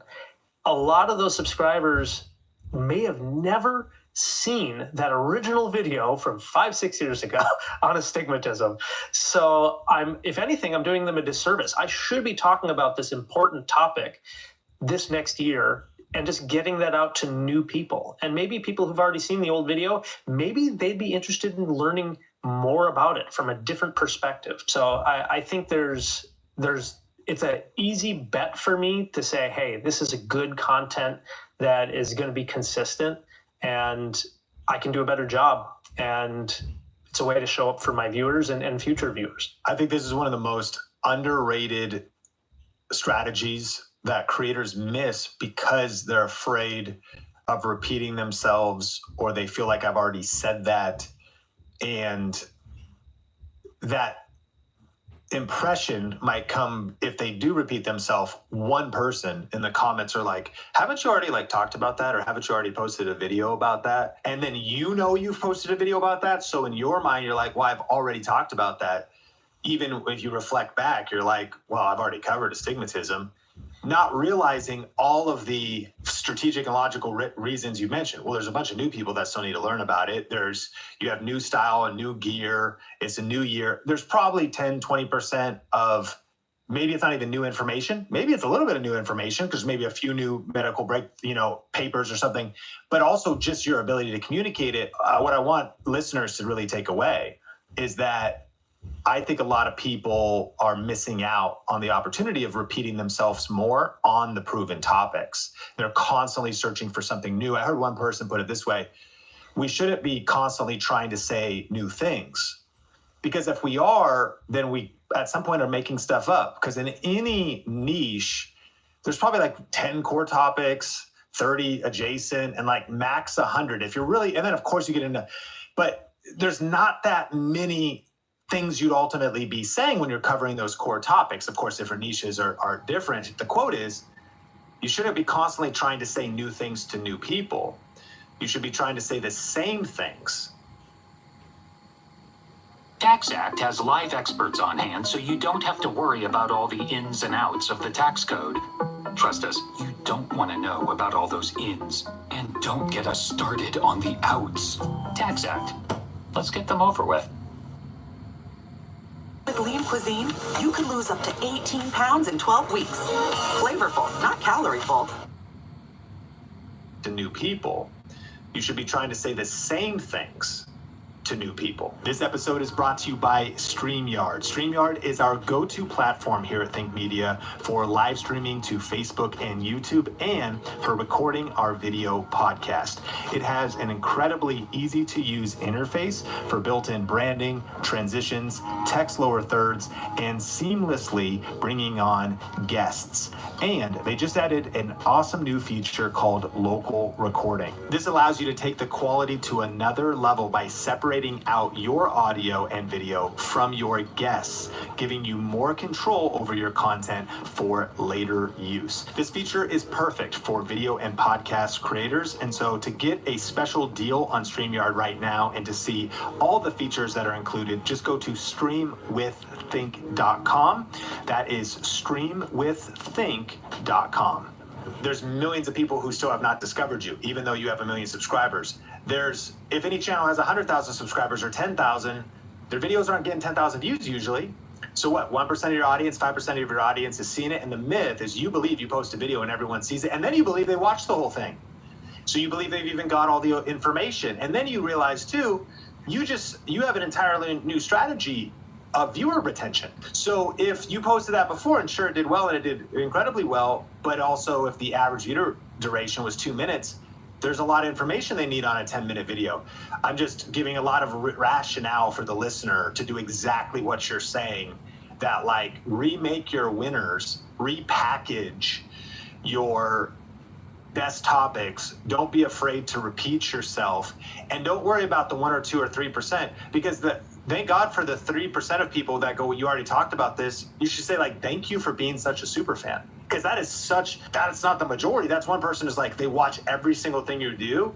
It's like, all right, I appreciate you, acknowledging that. The 99% still need to be reached, even of your own subscribers usually. And so I really got excited about that strategy. Let's go a little bit broader and take it back now to your journey and what we can learn from that. You just said, one of the things we are working on, which speaks to the aspect that your channel has grown, 1 million subscribers, building a team, delegating things. But of course, that's not where you started. So if we were to walk through the seasons, take us back to you getting started, day one. What's your lifestyle, working in a clinic, thinking about starting a YouTube channel and trying to figure this thing out when there is no we, and there's maybe not an extra budget, and there's not fancy cameras, but just what it really takes to get going as a busy professional back when you started? So when I had this idea to start a YouTube channel, and I won't get too into the romance of it, but I had this idea and I said, okay, it's New Year's, 2017's ending, beginning of 2018. I'm going to start a YouTube channel about eye care. Nothing really exists on this topic, and I don't really have anybody to guide me. I didn't really have mentorship, so I got to figure this out. I had no idea about cameras, no idea about lighting, video editing, nothing. So I go on YouTube and start typing in, how do I start this? Actually, that's how I found you, Sean, and found Think Media. So you helped me figure out what camera to get, what lenses to start with, how to set up the lighting. I basically studied everything Think Media posted for about 3 months, trying to just even learn the basics, because again, this is a new world for me. So it took about 3 months of me I was sitting on the bike in the gym, taking notes, watching videos on what I needed to buy, kind of strategizing, okay, how do I make content? And then I finally purchased all the gear, maybe $2.5 grand worth of investment into different gear, because I wanted a certain level of professionalism. I didn't want to come off like, I'm a doctor, I don't want to look like I'm just shooting off of my cell phone in a garage. So I did invest a little bit for higher quality gear at that time. In retrospect, I wish I would have invested more, because I probably wasted thousands of dollars on crappy lights that only lasted 1 year or something, and I should have just invested in something a little bit higher end. It took about 6 months of me studying content, practicing, learning how to edit, before I had enough courage to post my first video, which came out in July of 2018. The first 3-4 months, again, I was just throwing stuff against the wall, like throwing videos against the wall, hoping it would work out. I remember some tough days. I was, working 6-7 days a week in the clinic and spending my Saturday at the clinic when I could have been outside hanging out with friends. They're going to movies, they're going fishing or boating in back in Minnesota where I was living at the time. And I'm sitting there, I'm in here on a Saturday, sitting in front of a camera, re-recording introductions and saying the same lines and trying to find better ways to explain things and getting frustrated at myself. And because I think if you're not used to producing YouTube videos, if you're not used to making content, it can be a challenge. Running a creator business is overwhelming. Constant content creation, community management, juggling of platforms, and unpredictable income. There has to be an easier way to monetize through memberships. Enter Uscreen. Hands down, the best all-in-one membership platform designed specifically for video creators.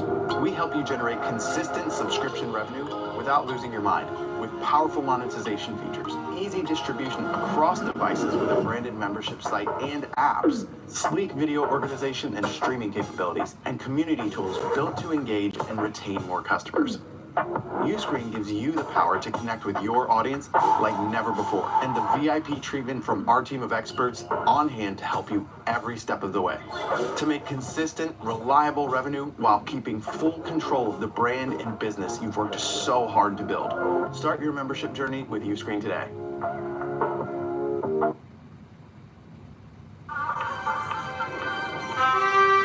So chewy and chocolatey and big. New Chips Ahoy, Big Chewy. But I got into this mindset of like, you know what? Even if I'm struggling now, I'm building a skill set. I'm building a skill set of knowing how to produce videos. I'm developing a skill set of how to talk and how to be a better presenter, how I can be a better communicator, which is a really essential skill for, I think, anyone, almost anyone, but certainly somebody in healthcare. I just kept on working.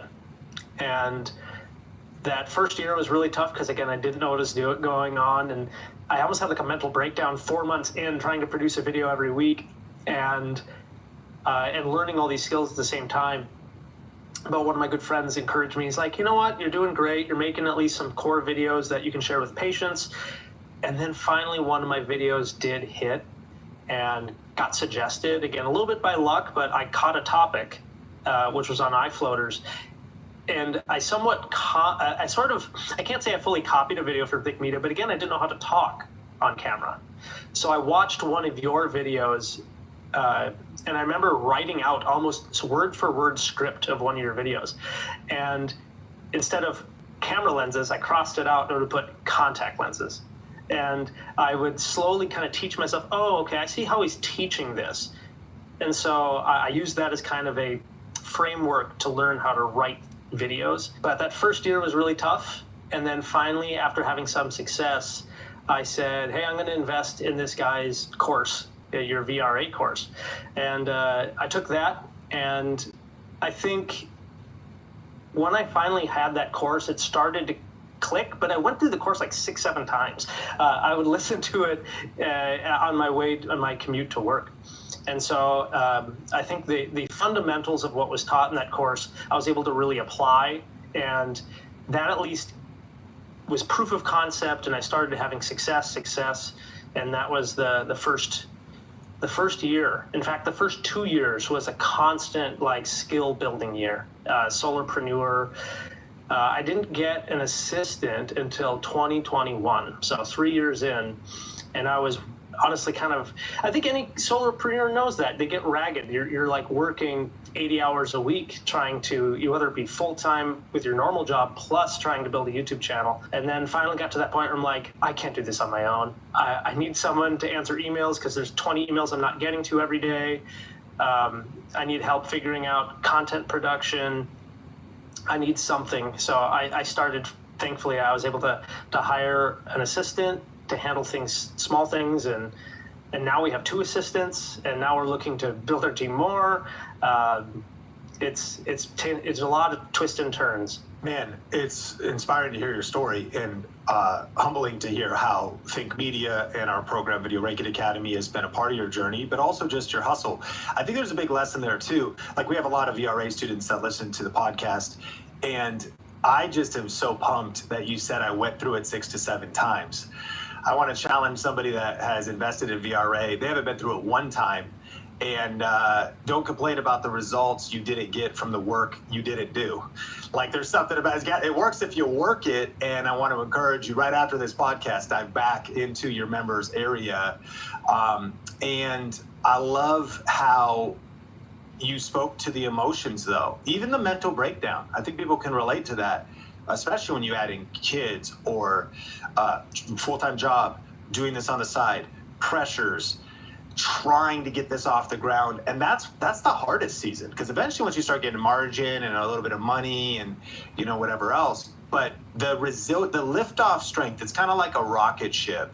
Elon Musk, SpaceX, they say that the rocket fuel, how much percentage, 50, 60, 70% is burnt just to get the thing moving. And then it's a lot less once there's momentum. At the beginning, it's the emotional energy, it's the physical energy, it's the financial energy. You invest a couple $1,000s, you don't make that back right away. It's a lot invested right up front, and then liftoff was not overnight. And so such a clear picture of the even years this can take. So I'm curious, when did like the finances click in a little bit? Did you lessen your time at the clinic? Are you still keeping that as like a pillar full time because of passion? And what was kind of the transition between your full-time work and what you would call going quote unquote full-time on YouTube, which is defined differently by different people? Yeah.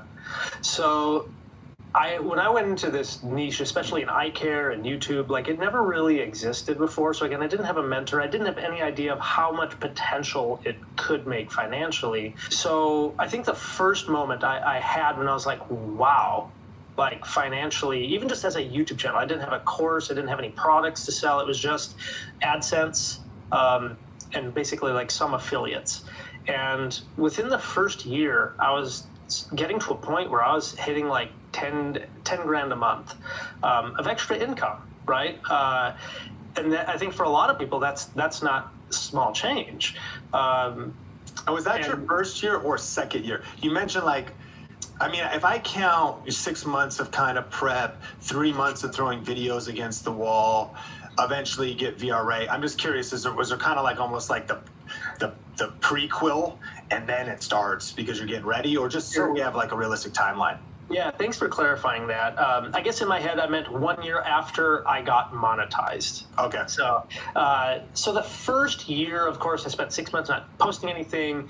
By the end of that first year, I did get monetized, and I probably made, at most, at least got my money back for my equipment at the end of the first year. That doesn't include all the time investment, right? But for at least physical equipment, maybe $2,500 by the end of the first year.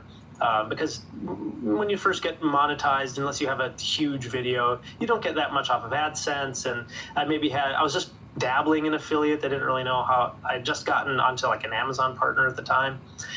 So as the channel continued to build up, probably, I will say, a year and a half into the process from my first video posting, I got an AdSense check of like $9,000, and I was like, wow. I had no idea it had that potential. And that's off of AdSense, which is, I think, unreliable at best. I hate to say. But I think that was a big moment in my head. I'm like, whoa, this has a different type of business model that could work very well in fueling the mission, rather than me just working 6 days a week in the clinic, which is not uncommon for a lot of doctors. So did you stop? Do you still do some? What was that pivot point? And how do you define full-time? If you're ready to get serious about starting and growing a successful YouTube channel, then you're going to love vrapodcast.com. For a limited time, we have a special sale happening on our YouTube course and coaching membership that includes the online course, the 80-page workbook, and access to the private community. Inside of this program, you have everything you need for starting a successful YouTube channel, all in one place. You get access to checklists and resources that will save you time, reduce stress, and help you reach your YouTube goals faster. But also, the most powerful part is the community. It's not just other creators and entrepreneurs that are ambitious and reaching for their goals, but it's also the Think Media faculty that's in your corner, answering your questions and helping you stay motivated on your journey to YouTube success. And for a limited time, we are running a big sale at vrapodcast.com. So if you want to check it out, just click the link in the show notes or go to vrapodcast.com. All right, let's get back into the episode. Jen loved her Gain flings. Then Brad showed up with Gain rinse and beads. Then they mixed their scents. They discovered they were scent mates. Smells like it's gonna last. Mix, match, more happy with Gain.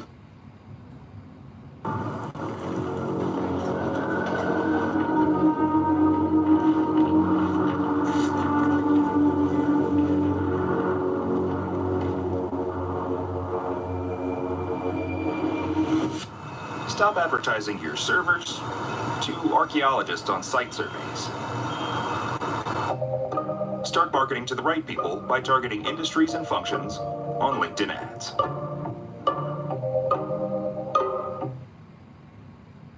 Yeah, so in 2021, I eventually started winding down. The YouTube channel had gotten to about 200,000 subscribers or so. The clinic I was working at actually ended up selling to a private equity company because originally I was going to become partner, but lost that opportunity. And I was like, you know what? This might be a blessing in disguise. I have this upper opportunity that I've been working on. It's growing. It's having this success. This is a time for me to pivot and put a little bit more weight into the YouTube channel. And I wanted to see more success there. So I dropped down to 2 days a week in the clinic, more time on YouTube. And I stayed at 2 days a week from 2021 until 2024. The beginning of 2024, I switched to 1 day a week in the clinic. Now I still see patients. I love seeing patients. It also keeps me relevant in the core profession, and other professionals in my space take me more seriously. The fact that I still see patients every week. And then, so I've really shifted to more, in my mind, I'm more full-time YouTube. It's like a 7-day-a-week job. You know, if you're a business owner, you think about it almost every day. But it's the primary focus of what I want to do and what I want to continue pushing and building. I really love your story, and I love this ethic. You know, to each their own listening to this, how their career might evolve. But it's a personal, I mean, maybe call it a pet peeve of mine, that there's so many legendary teachers you could learn from. Maybe you meet one at college or university, but also universities, in my opinion, are unfortunately, there's too many like business professors that have never run a successful business, or they ran a successful business 30 years ago. And I just think it's something so powerful about staying in the trenches. You know, one of our Ethic Media, we recently had Nathan and Craig on our podcast. And like, whether it's doing church video production, whether it's shooting weddings on the weekend, whether it's, you know, using the cameras in the real world, and of course, creating content is the real world as well. but we call it player coaches. This idea of like, we always want to be on the field. And if we're going to be teachers, great, but let's keep it. And it might shift to 1 day a week, but it's also, I want to share this because I think it gives you an edge. It gives you an unfair advantage when this idea of content creation can become so meta, where all you're really doing is like, you're not in it as much. And the closer you are to the pain points, the feelings, the issues, FaceTime, you know, in the church world, there was a quote that I was a campus pastor once, and like an old school pastor that had like the wisdom and the time under his belt. He told Miguel Ogos, who I was working with, he said, "I can tell you're a real pastor because you smell like the sheep." Kind of a funny quote, but it was like, because you're not just in the green room, you're not just locked away, you're not just, you know, they call it management by walking around, Michael Scott, The Office, you know, but it's like actually being out there, like, you know, using the stuff, like putting the wear and tear on it, whether that's the gear, whether that's whatever you do. Not to overemphasize that point, but I just love seeing that progression and the wisdom of staying in it when certainly you have so much opportunity before you and so many things you could do that could just completely take up all of your time. I really like that. Now, if we go back to, well, actually just paint today, who's on the team? Do people edit the videos, thumbnail designers, assistant? What does an assistant do? What? So, yeah. The team has evolved a little bit. I still have the original assistant. She now takes on a little bit larger role. We're trying to still figure out what do we call her, because she does more than just my assistant. She's almost like a co-producer in a way. She helps figure out the content, what plan are, you know, the structure of the content, the planning of kind of time blocking throughout the week. She still schedules what my meetings are. But she also, as an educator, she has a really high level understanding of how do we build systems and how do we better teach our viewers and potential customers, clients, that sort of thing. So we're still working on what her role really is, but she's expanding and doing a lot of things.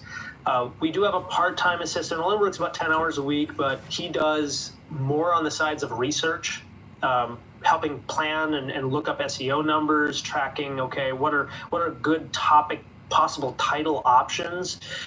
He also does some research of like, hey, if I'm going to be doing a video on this topic, I want him to go dig into PubMed and pull up every single publication in the last 5 years on this topic. That saves me time. You know, I don't, you know, my time is worth a little bit heavier because I need to write the videos, I need to produce the videos.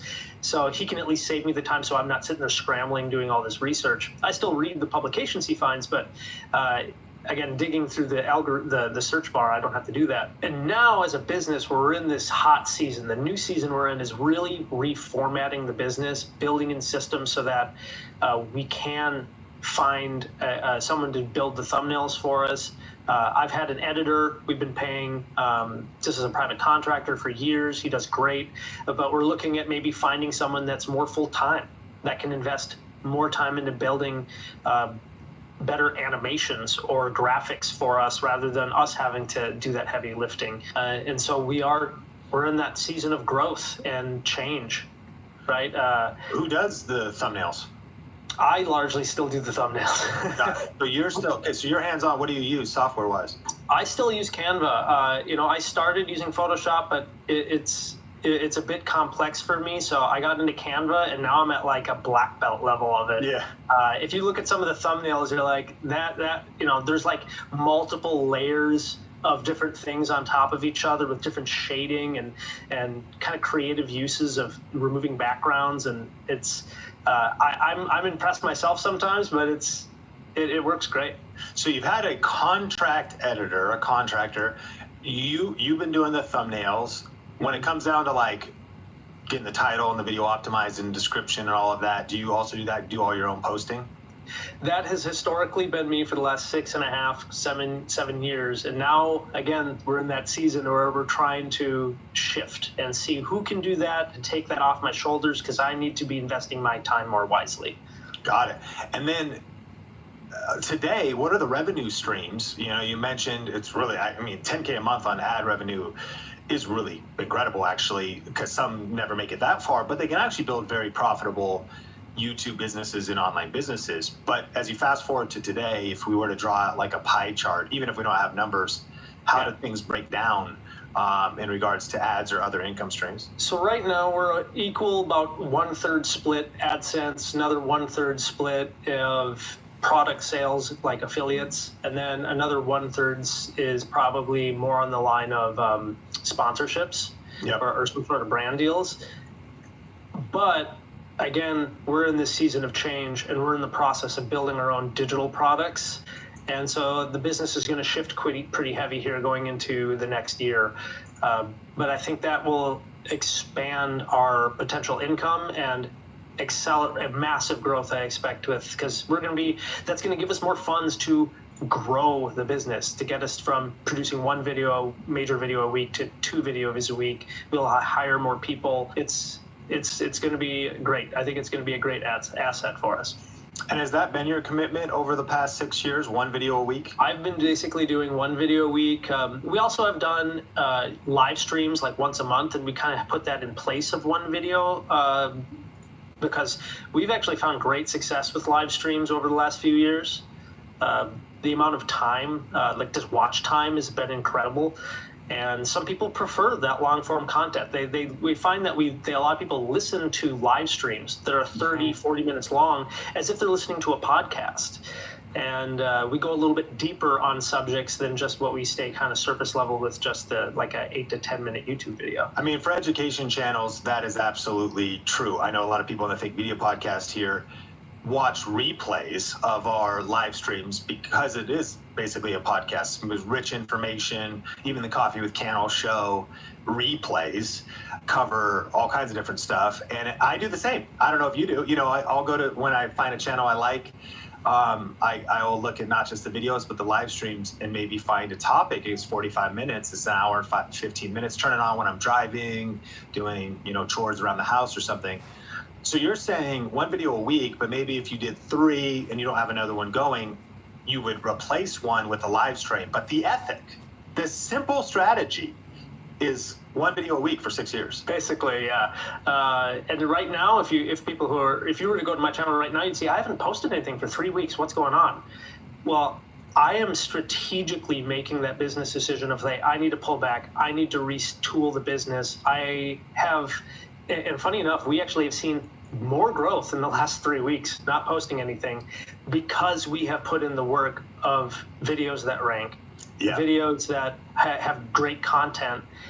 And so it has bought us this time off to retool the business and build our product. Act knows you might run into questions while filing your small business taxes. So we have experts on hand whose job it is to know everything about taxes. They do that job so the rest of us don't have to. Heroes. Tax Act. Let's get them over with. $6 never tasted so good. IHOP's Breakfast Babes combo is now just $6. Featuring IHOP's world-famous buttermilk pancakes, crispy hickory smoked bacon, and 2 eggs cooked to order your way. All for just $6. Part of the new $6 House Faves menu.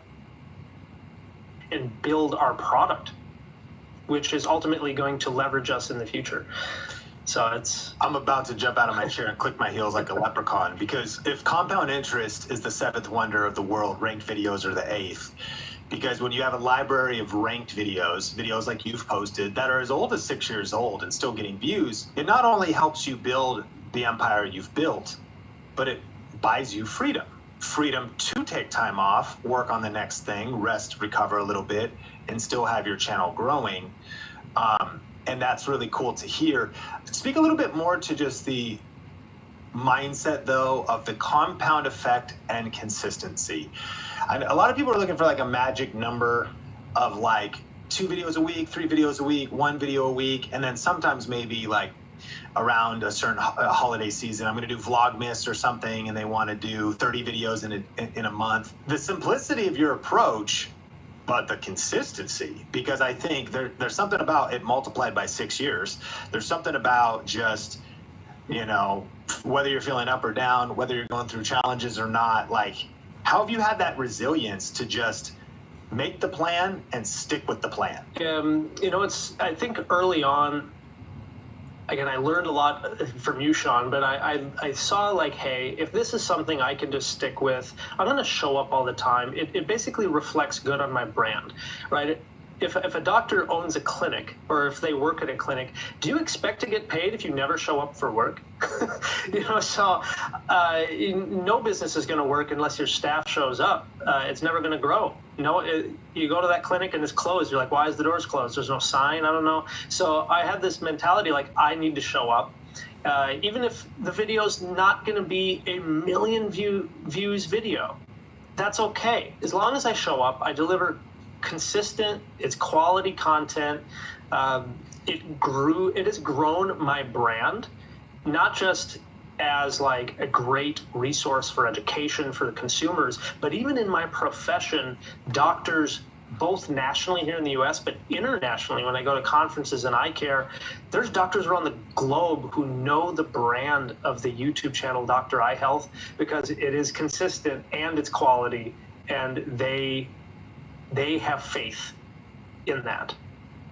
And so it pushes me that I owe it to my viewers and to my profession to show up. Man, that's super strong. I just was telling our team, because I'm going to be, we're always updating VRA.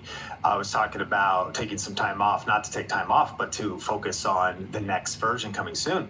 And we weren't going to slow down the podcast or stop the podcast. One, we're actually going to probably repurpose some episodes, but two, I was talking about might have a guest host. So Think Media Podcast, get ready. It'll be an incredible month or two, and it might only be we post twice a week. But regardless, what the aha moment to me was, I was like, yo, we're a church. Not that we're a church, but I was like, church is open every Sunday.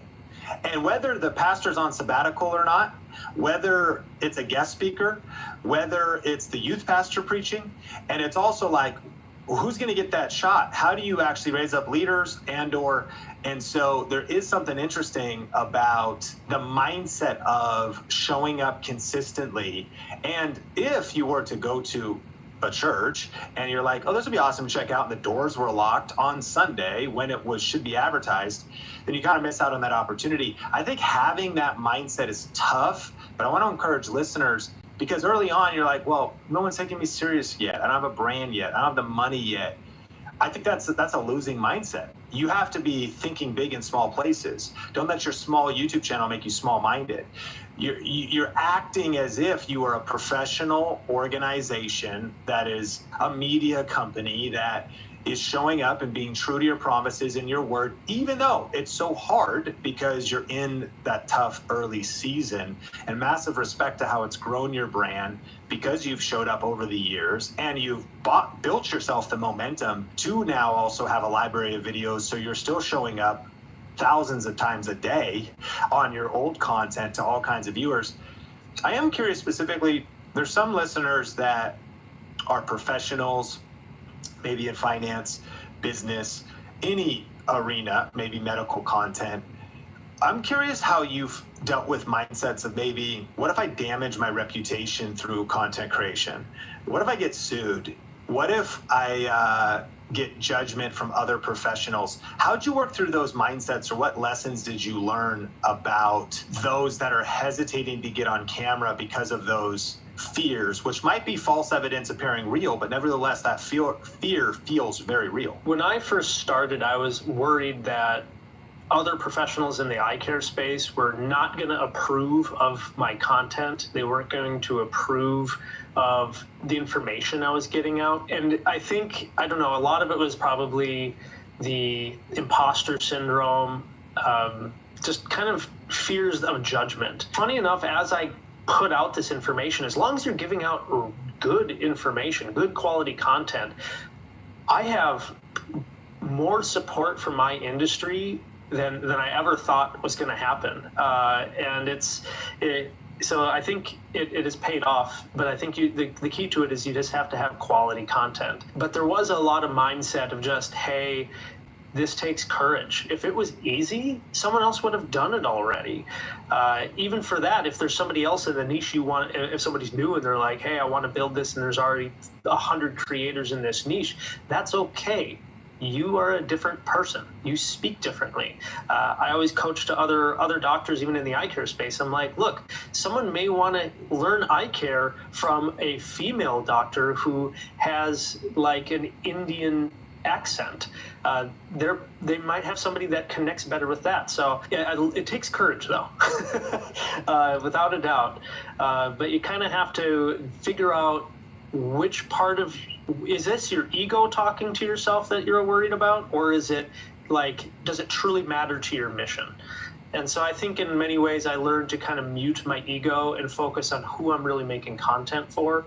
And that has always kind of led me in the right direction. My final question for you is, what would you tell creators if they were feeling like maybe it's too late to start YouTube, and if you were to start from scratch today? In light of the market today, what would be some of your first tips? But before you answer that, if people want to check out your content, follow you, study your channel, learn from what you've been doing, we'll make sure it's in the show notes, but give a shout out to your stuff. Yeah, so thank you.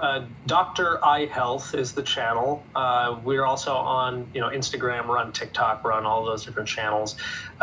So you can spell out DOCTOR, Eye Health, or you can put in doctor, eventually you'll find it. So thank you. Amazing. We'll make sure to link that up in the show notes. And I also just want to acknowledge you, grateful for you being a part of our community, being at some of our events, the chance we've gotten to shake hands and connect, and just really you're an inspiring story in the video VRA community, from the action you've taken, the way you've implemented, and I know you've shared at a couple different things, VRA show and things like that. So always thank you for taking the time and adding massive value. We are truly grateful for you. As we go into a new year, or listeners are listening to this in a new year, if creators feel like it's too late, what would you say to that? But also, what would you say in light of a colleague comes to you right now and they're like, man, I want to start, but the world's noisy. Plus, people are watching Hulu and Netflix anyway. There's so much to do. Like, what should I do? How should I get started right now? What would you say? Well, one, I want people to start. I think it's just, even if it's okay, if you feel shaky about investing, you're afraid to put yourself out there. You know what? Everybody has that fear. That's how everybody starts. That's how I started. I'm sure when you first started making your first video, you're like, I have no idea what I'm doing. It's not inherently easy. It takes courage to put yourself out there.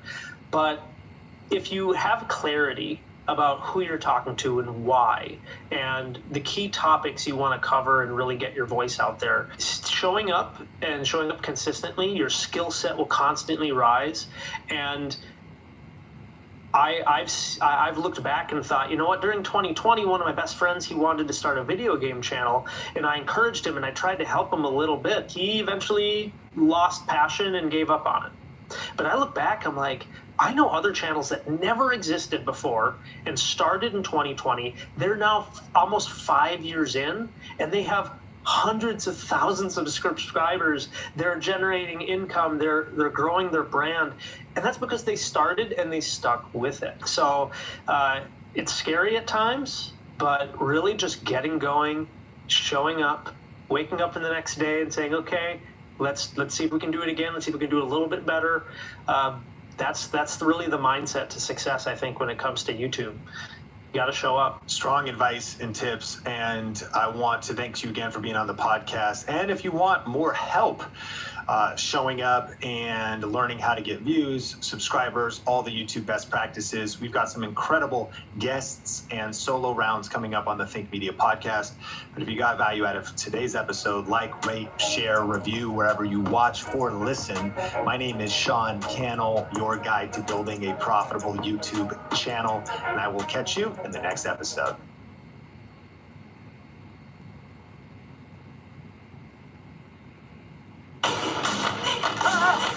Hey, Mickey, have a nice day. See you tomorrow. Jerk.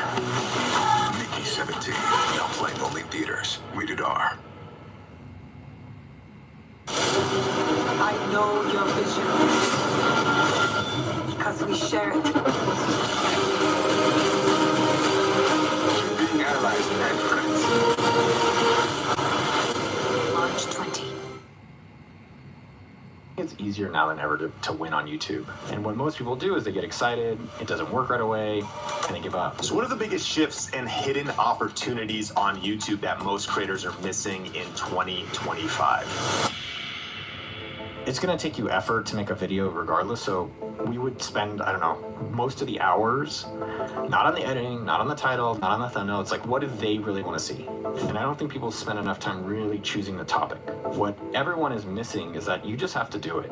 And I know that's not the answer they want. They want hacks. But really, it's just doing a video on a consistent basis for, I don't know, 3, 4, 5, 10 years. And hey, heads up, this podcast has some adult language in it, so if you have any little ones around, just want to give you notice as we get into this life-changing content. Here we go. So what are the biggest shifts and hidden opportunities on YouTube that most creators are missing in 2025? What is the systematic approach to running YouTube video experiments so that you can uncover viral video opportunities for your channel? And how do you eventually scale your YouTube channel with a team without losing your authenticity or breaking the bank? We're going to be breaking down all of that and more with our guest today, Noah Kagan. Now, he is a renowned entrepreneur, content creator who has built multiple successful businesses and has grown his YouTube channel to over 1 million subscribers. As the founder and CEO of AppSumo, a platform helping entrepreneurs access premium software tools, Noah has helped countless business owners scale their operations. He was included as employee number 30 at Facebook, reporting directly to Mark Zuckerberg, and number 4 at Mint.com before they were acquired. And he shares his business insights on his popular newsletter as well as his YouTube channel. So this is going to be a rich episode breaking down a lot of strategic insights that you're going to be able to apply, whether you're just starting out or maybe you're a business owner or entrepreneur that wants to scale your business and brand with content. Noah, welcome to the show. Sean, good to see you. So I'm super fired up to have you on. You're kind of a living legend in the entrepreneur space. I'm sure some of our people are meeting you for the first time. But let's go 0 to 100 real quick, and then we'll unpack some stories and deeper strategies. But I'm curious, what do you think the biggest mistake most creators make when trying to build a YouTube channel from the lessons you've learned? I think it's easier now than ever to win on YouTube. It's so easy. And I'm obsessed with YouTube. I watch, I don't know, 10 to 15 hours a week. Like it's my number one, besides Twitter, probably my number one time for consumption. And what everyone is missing is that you just have to do it. And I know that's not the answer they want. They want hacks. And we can go over the hacks of like the content type and how to be differentiated, but really it's just doing a video on a consistent basis for, I don't know, 3, 4, 5, 10 years. And what most people do is they get excited, it doesn't work right away, and they give up. And so if you can get to 100 videos, which I think is a number a lot of us have recognized, I think people have called it law of 100 and so forth, you'll start getting into a rhythm where you enjoy it, but ideally you start finally figuring out what works. So instead of differentiating anything, just put something up today. Like my first video, maybe 5 years ago, give or take, was just me shirtless talking about what I'm doing at AppSumo.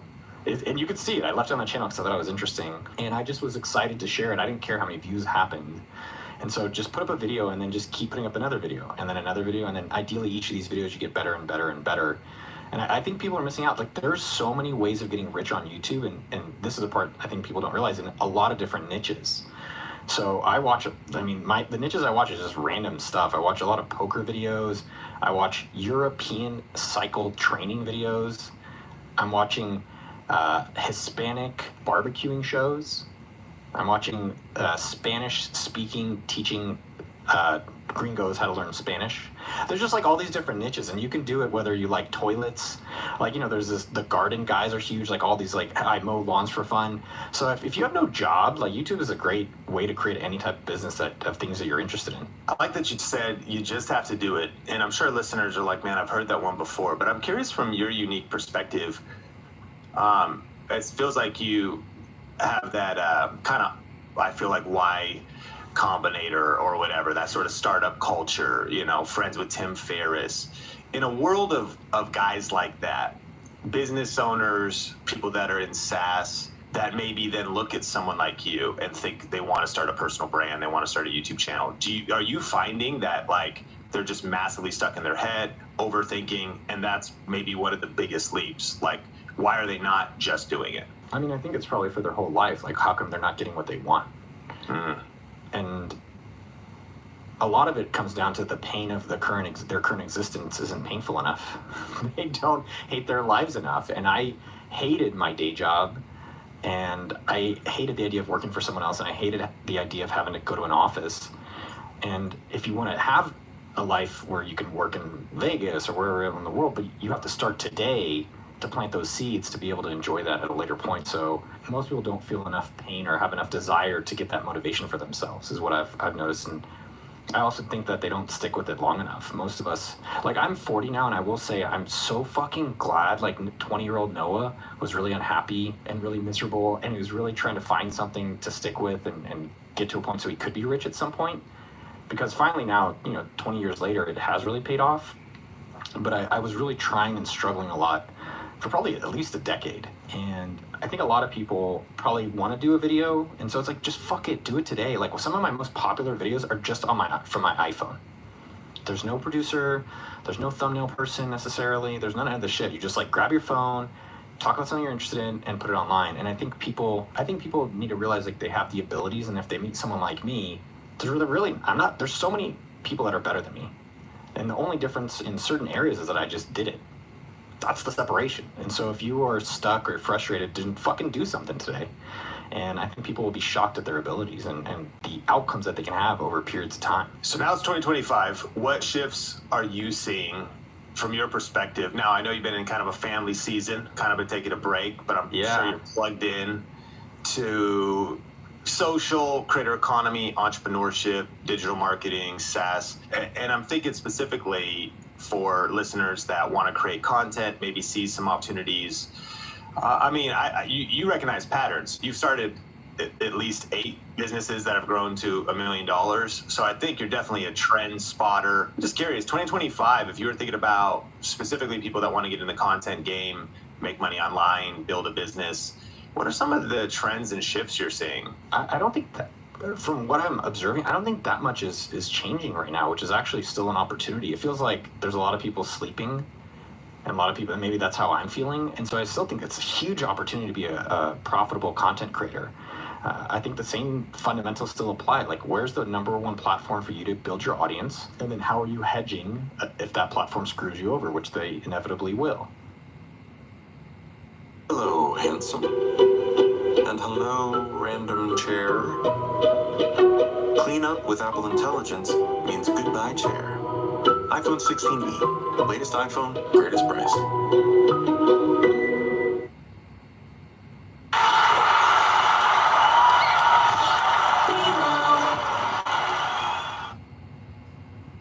How are you hedging if that platform screws you over, which they inevitably will?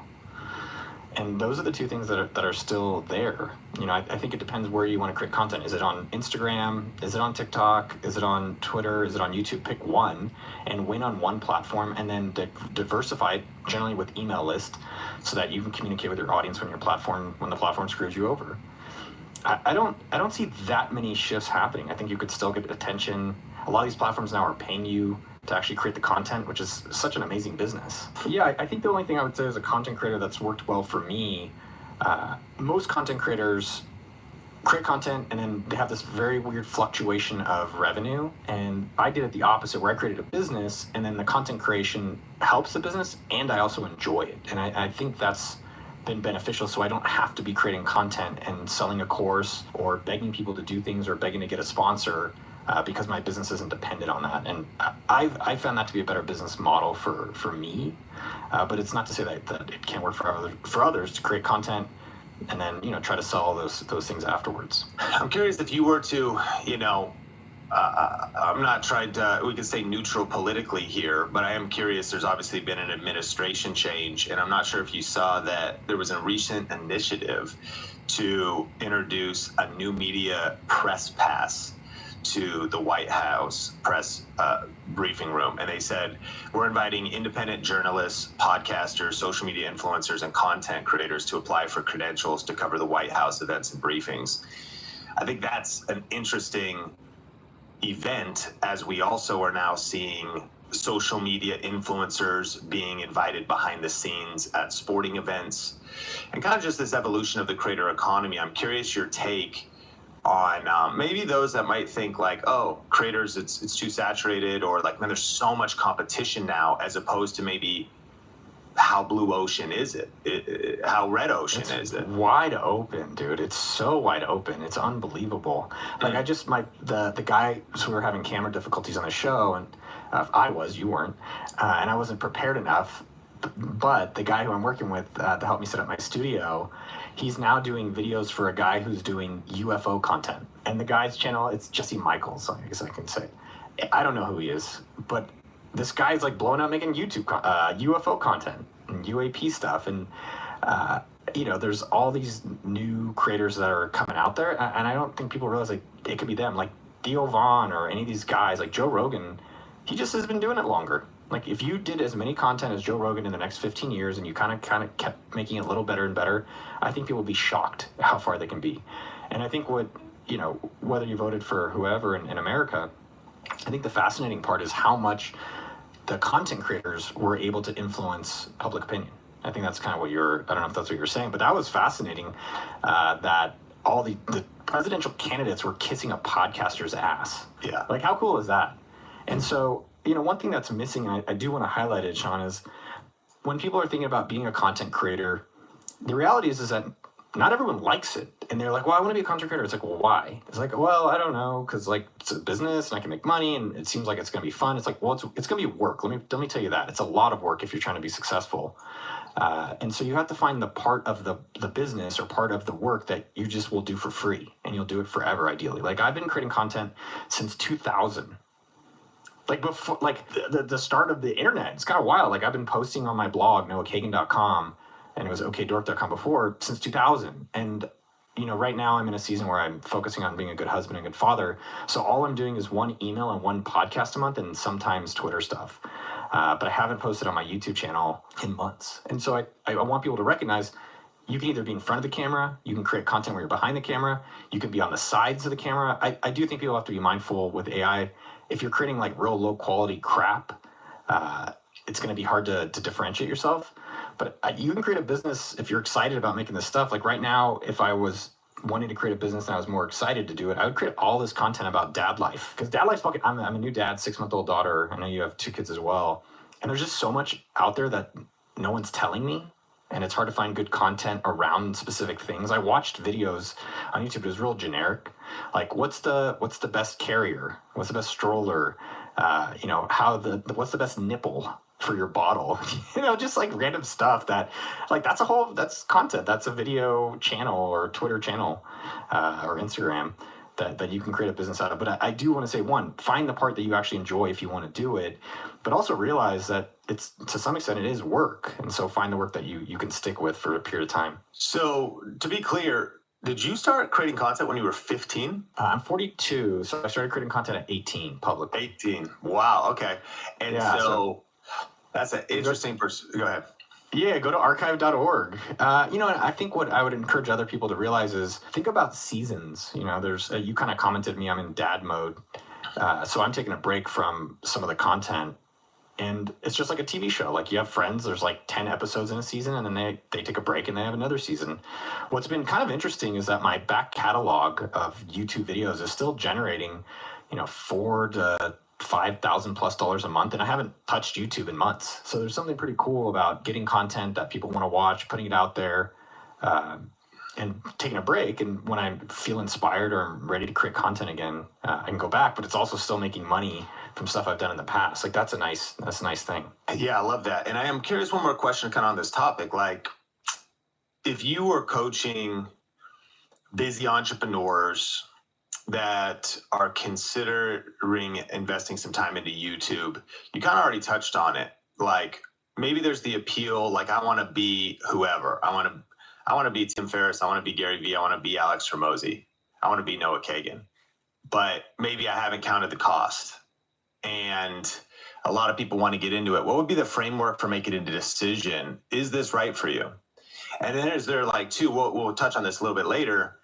If you're an entrepreneur, business owner, you start something like AppSumo, I think content is right for you. Like maybe not you, but okay, how do I make the decision of like, oh, should I be going all in on YouTube, or should I just ignore it? Because you could also get acquisition other places too. So like, what would be your framework for somebody who like thinks it's kind of appealing and like wants to get in the game, but like maybe isn't fully, is it right for them or not to do what you do? There's a few different pieces there.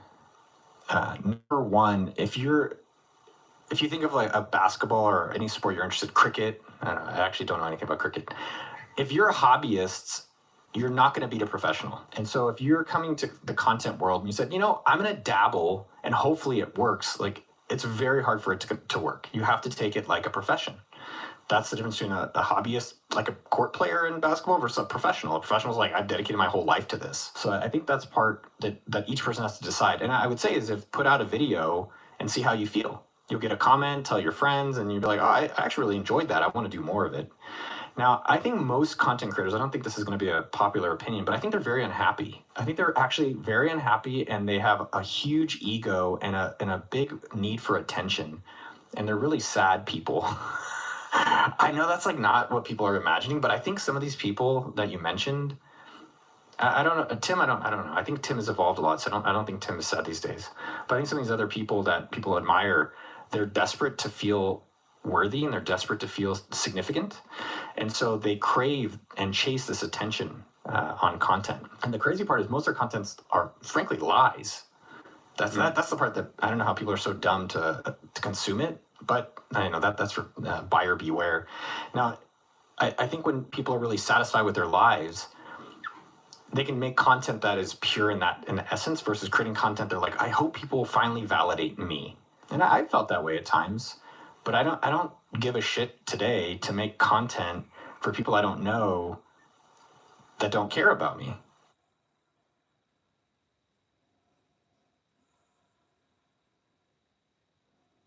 Tax Act knows taxes can be confusing, so we've got experts, live human experts, to talk to if you get stuck. Or if you just, want to shoot the breeze about deductions and dependents and stuff. Tax Act.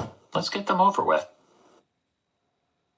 Unexpectedly expecting. Gypsy Rose, Like After Lockup premieres tomorrow at 9, only on Lifetime. That don't care about me. And I don't mean it, I appreciate people watching my videos. I love it. I've loved it over the years, but I think I've created a lot of it because I'm like, I hope people finally see me and realize I'm special. And I think over time, if you just can find yourself feeling special, then you can make content that I think comes across more authentic, and I think you'll enjoy that process. So how do people make the decision? From a business perspective, I think you have to look at your return on time and return on capital. So if you have a product, let's say it's spices or whatever, I would create content. I would try ads, I would try other forms of marketing, and then see based on the time and cost, which one gives you the best return. So that's an interesting tension. I mean, I'm fascinated now because you've made some powerful statements that I actually really agree with. It's kind of interesting that psychologically it would be said that a lot of what we do is motivated by trauma, right? And so maybe bullying, social rejection, or inconsistent attachment, or emotional neglect in childhood. And so now we're out here trying to grow our YouTube channels. But, it's actually part of our core value. We hope to help people. We want to help purpose-driven people build successful YouTube channels and experience that success without losing their soul. And come from a place of health and wholeness. And of course, it's tensions to be managed. Like, I'm self-aware enough to know that sometimes I've wanted to create content because of a chip on my shoulder, or to prove to people in high school who aren't even thinking about me right now, prove them wrong because I was not cool and kind of an outcast. It's like, I'll show you. But trying to heal those types of things and realize, okay, but if we are, I love that you said it, if you are satisfied with your life, it's going to be a good starting point to then be creating content on top of that foundational framework. I was kind of curious, and the tension, because you just said it, but then also if it just works, I wonder if because maybe nobody's emotionally neutral, but if from an emotionally neutral standpoint, you're probably in a healthy place if you're like, yeah, I'm doing content because the mission needs it. I want to get the message out. I want to get my product in the hands of people. I want to change lives. I'm maybe platform agnostic. If I at least enjoy it enough, this is the new thing. I should be doing this. I should be doing social on YouTube because I care about my core mission and my company. Oh, what's the next thing? I'll do that as well. And then maybe it's not me, and we'll touch on this a little bit later in the conversation. Maybe I then know I'm committed. I will commit time, resources, money, And maybe there's somebody else at the company that could be the face. Maybe it could be a team that leads the thing, but kind of committed to the vehicle, because social and YouTube itself would be kind of like money. It's morally neutral. It's just going to be it's going to expose whatever's actually happening in your soul, in your inner game. Thoughts on that? Yeah, a few things. Like, it's interesting to watch a lot of YouTube. Like, there's a guy, Brad Owen. I think he's in Vegas, and he makes poker vlogs. The guy just like films on his phone, like, about his day in poker, and talks about his wife, and he makes stupid jokes, and he shows his different hands. And I don't know if he's making a million from the channel. I wouldn't be surprised if he was, but his content's awesome, and I really admire that. And it comes across where he's not trying to convince you that he's done $100 million business. He's not trying to convince you to buy his. He doesn't have anything to sell you, and then he has a mastermind or some thing. Oh, get this and buy. He's just like, I make poker videos, and if you want to come play with me and do this, it's just he's having fun with it, and it comes across that way. And I those are some of the creators that I really admire. And ones that as well that have done it a long time. And, I don't think it's bad to have trauma. I don't think it's bad to use that to motivate you. I think people need to figure out what they're actually motivated on. Like, no one has to tell me to make content. I generally have liked it. And so I think you have to realize, like, is this something you actually want to do? And if not, fuck it, don't do it. And if you do like it, like, just commit to some period of time or some amount of content that you'll do. Like, there's all these fantasy football YouTubers. Or do you play fantasy football? I don't. I'm like ashamed of myself for how much time I spent this year on fantasy football. But I watched their content, and most of them weren't trying to get rich. They weren't trying to just super get famous. They just like loved the game. And it was really fun to watch them evolve their content and put out videos just about fantasy football. And they're just having fun with it. And I think if people can try to identify what part of content creation and which platform is really giving them that joy, they should embrace it. And the reality is most people are also happy not creating content. They just want to consume it. And so if you want to make a career out of it, it's actually so easy. I keep saying it because it is. Where all you have to do is you put it out, and then guess what? You do another one. And you do your best to, try to listen to what you think your customer wants and make content that you think they'll enjoy. Like, I would say with my content journey, I put out like hundreds and hundreds of videos, and very few were ever significantly watched. And then we tried this knocking on doors video because we saw someone who did it. They totally cheated. They didn't actually do it. No one opens the door and is excited to see you. They're like, who the fuck are you? Like, that's 100% of the times, 99% of the times. And so these videos was like, hey, what's up? Come on in. And I don't know who on our team thought of it. And then we did it, and it went viral. And then a lot of our videos were knocking on doors or jets or yachts. But I honestly hated all of them. And I had so much anxiety about this content. And if I'm totally candid here, which I will be, I'm pretty rich at this point. It's all relative, but I'm satisfied with how much money I have. Like, why am I doing this? I don't want to. I don't need to. And it's not something I can sustain. And I think that's also led me to, taking a break from doing some of the content. Whereas when I interviewed older people about their lives, that have created businesses that I admired, I would do that. I would pay for those. I would pay, right now, I don't know if you know Buc-ee's. You know Buc-ee's? iPhone 16e has a durable design and ceramic shield because the average person drops their phone 208 times a year. Make that 209 once they see the price. iPhone 16e, latest iPhone, greatest price.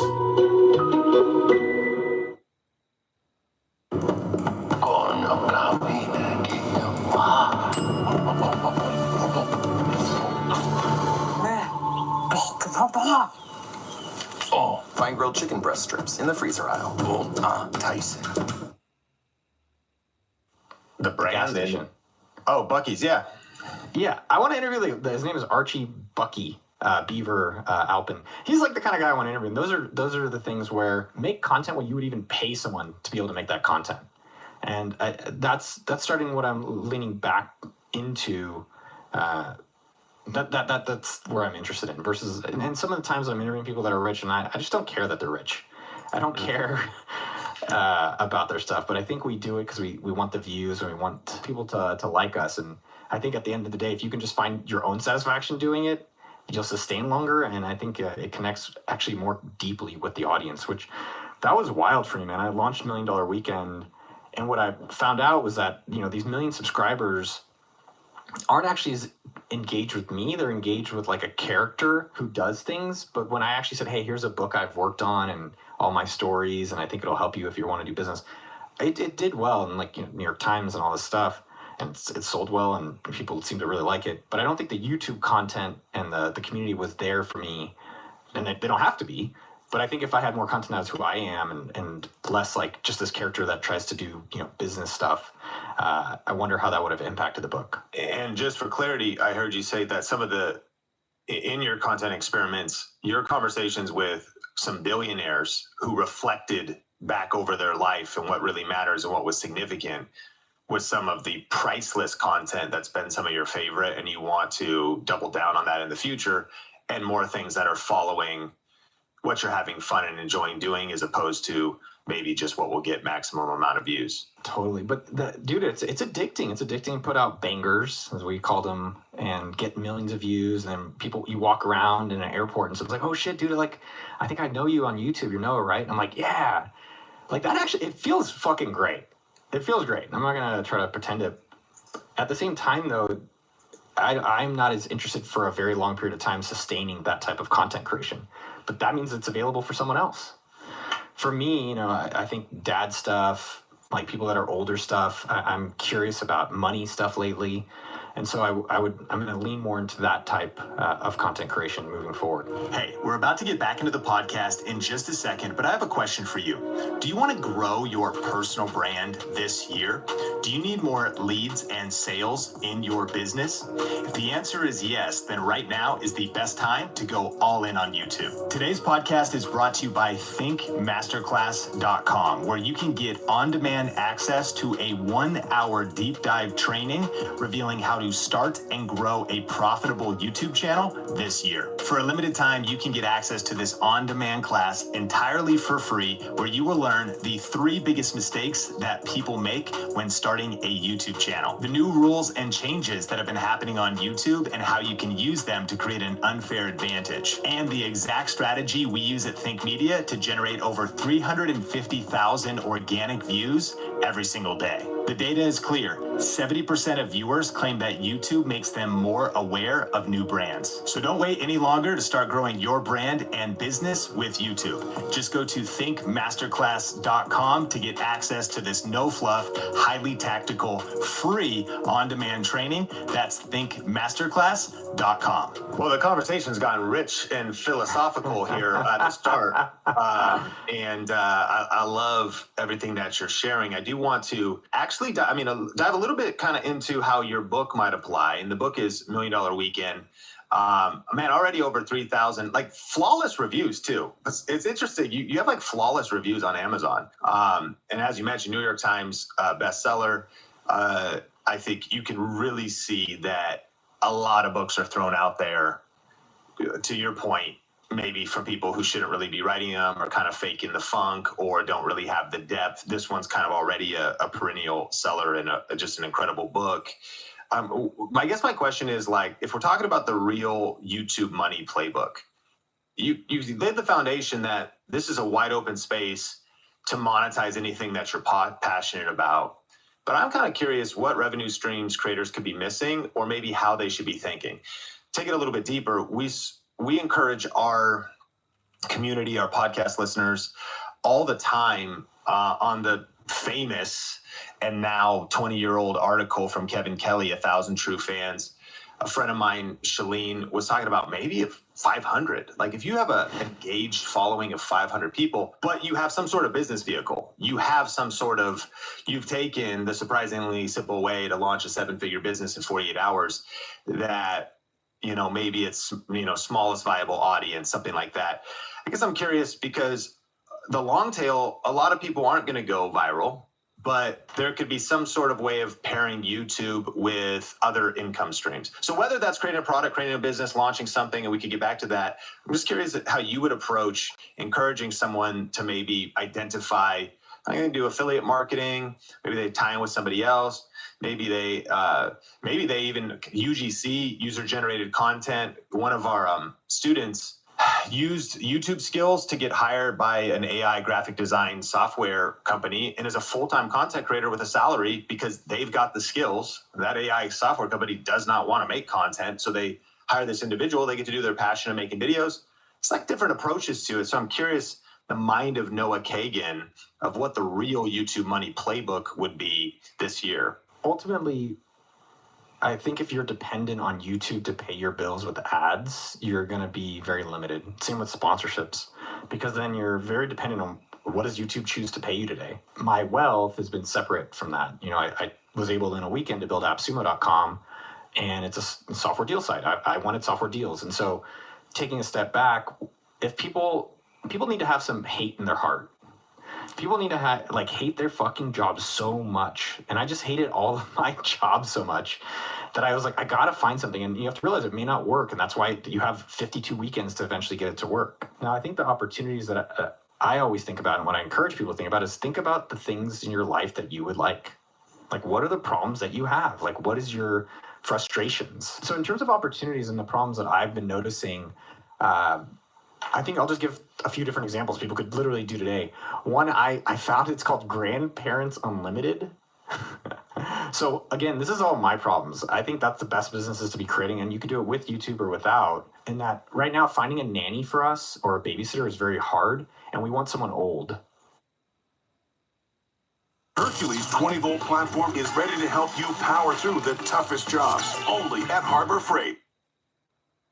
Struggle with your dog's sensitive stomach like I did with Marvel? Here's a life-saving hack you need to know. Finding the right food felt impossible until I learned this. Why do people ignore what vets recommend? We should trust the specialist.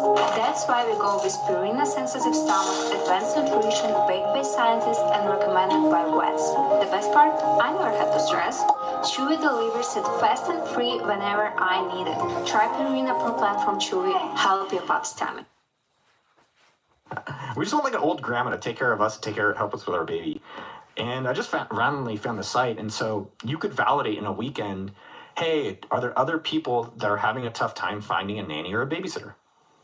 And you call them up and say, hey, do you want to pay me? And I'll find you one.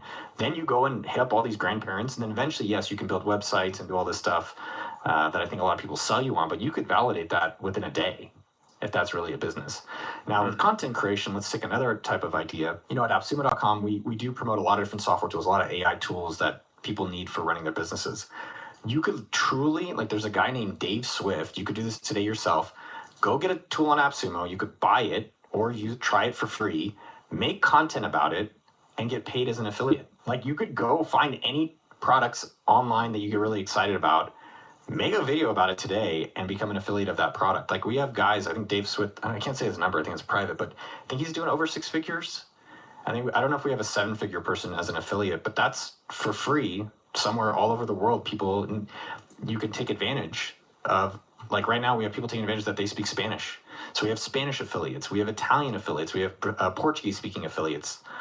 And so I think there's a lot of affiliate opportunities, specifically with content creation, not in a shady way, which I think affiliate has that rap, but it's about products that you're excited about.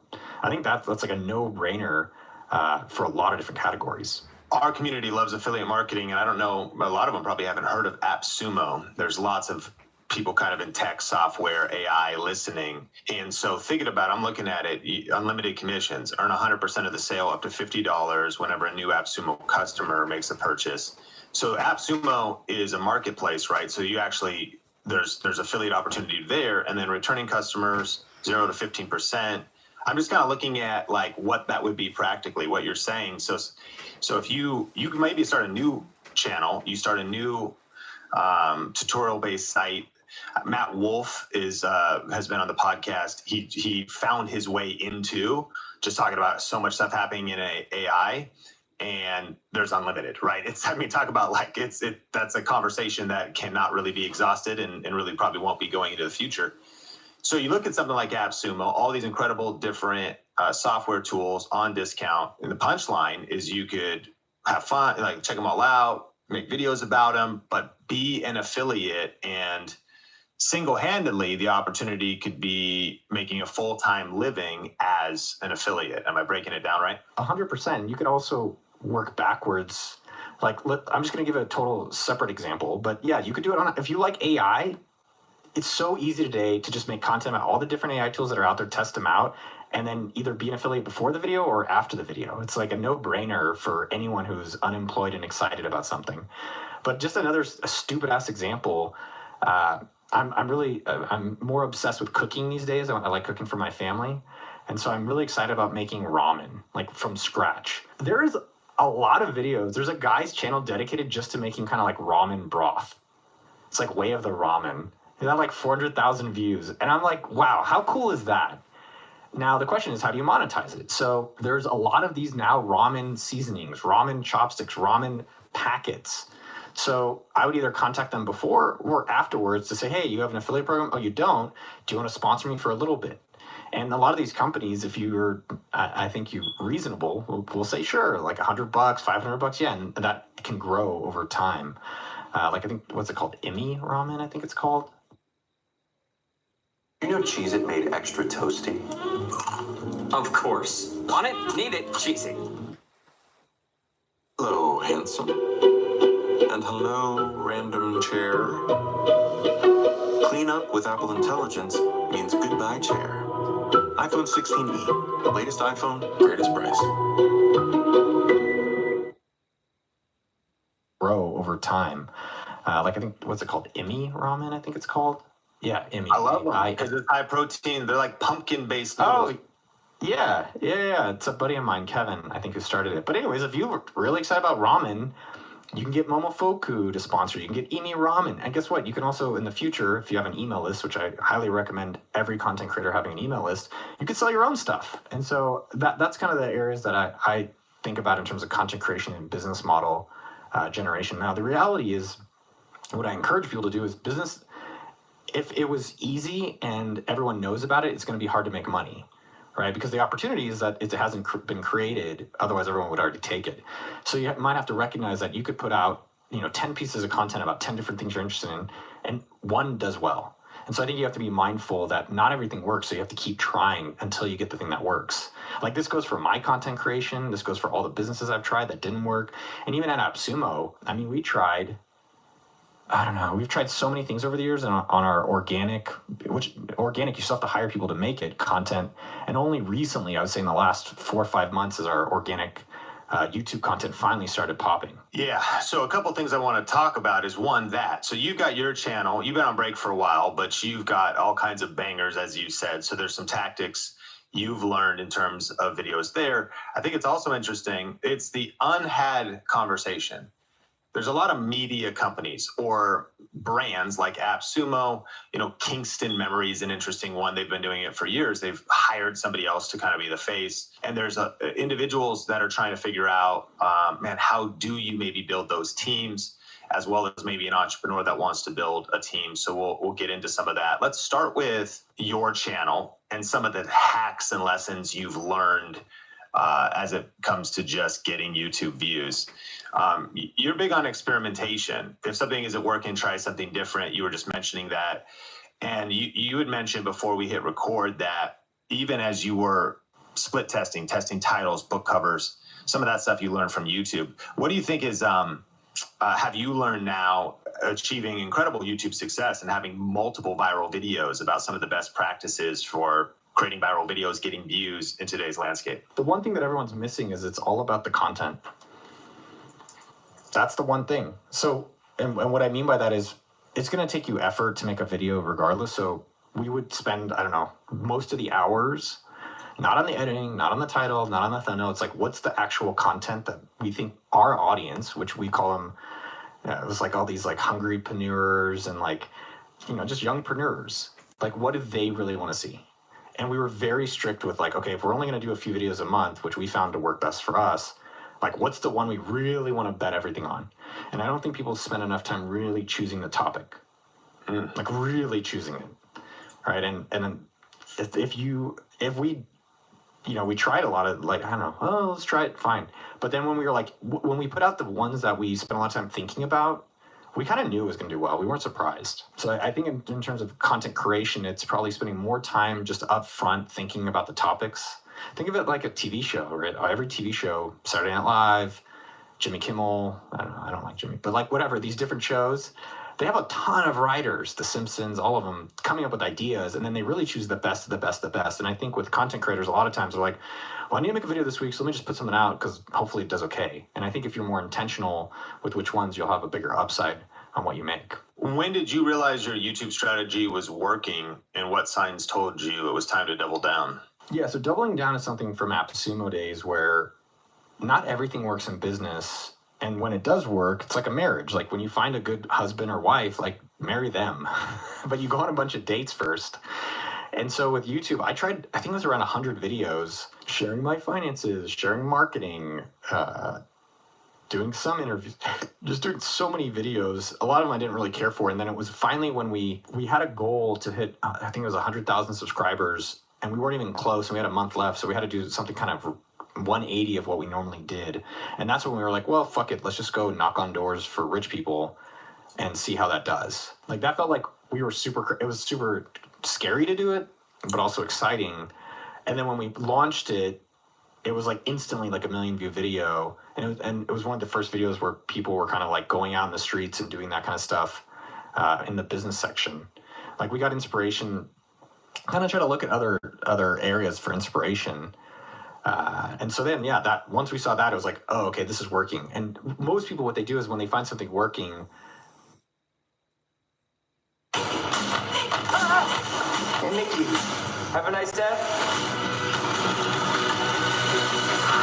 See you tomorrow. Jerk. Mickey 17, now playing only in theaters. Rated R. At US Bank, we know what really goes into reaching your milestones. That's why we introduced Co-Browse, which connects you to a real banker in real time to help you do anything, even creating spending limits. Because there's nothing as powerful as the power of us.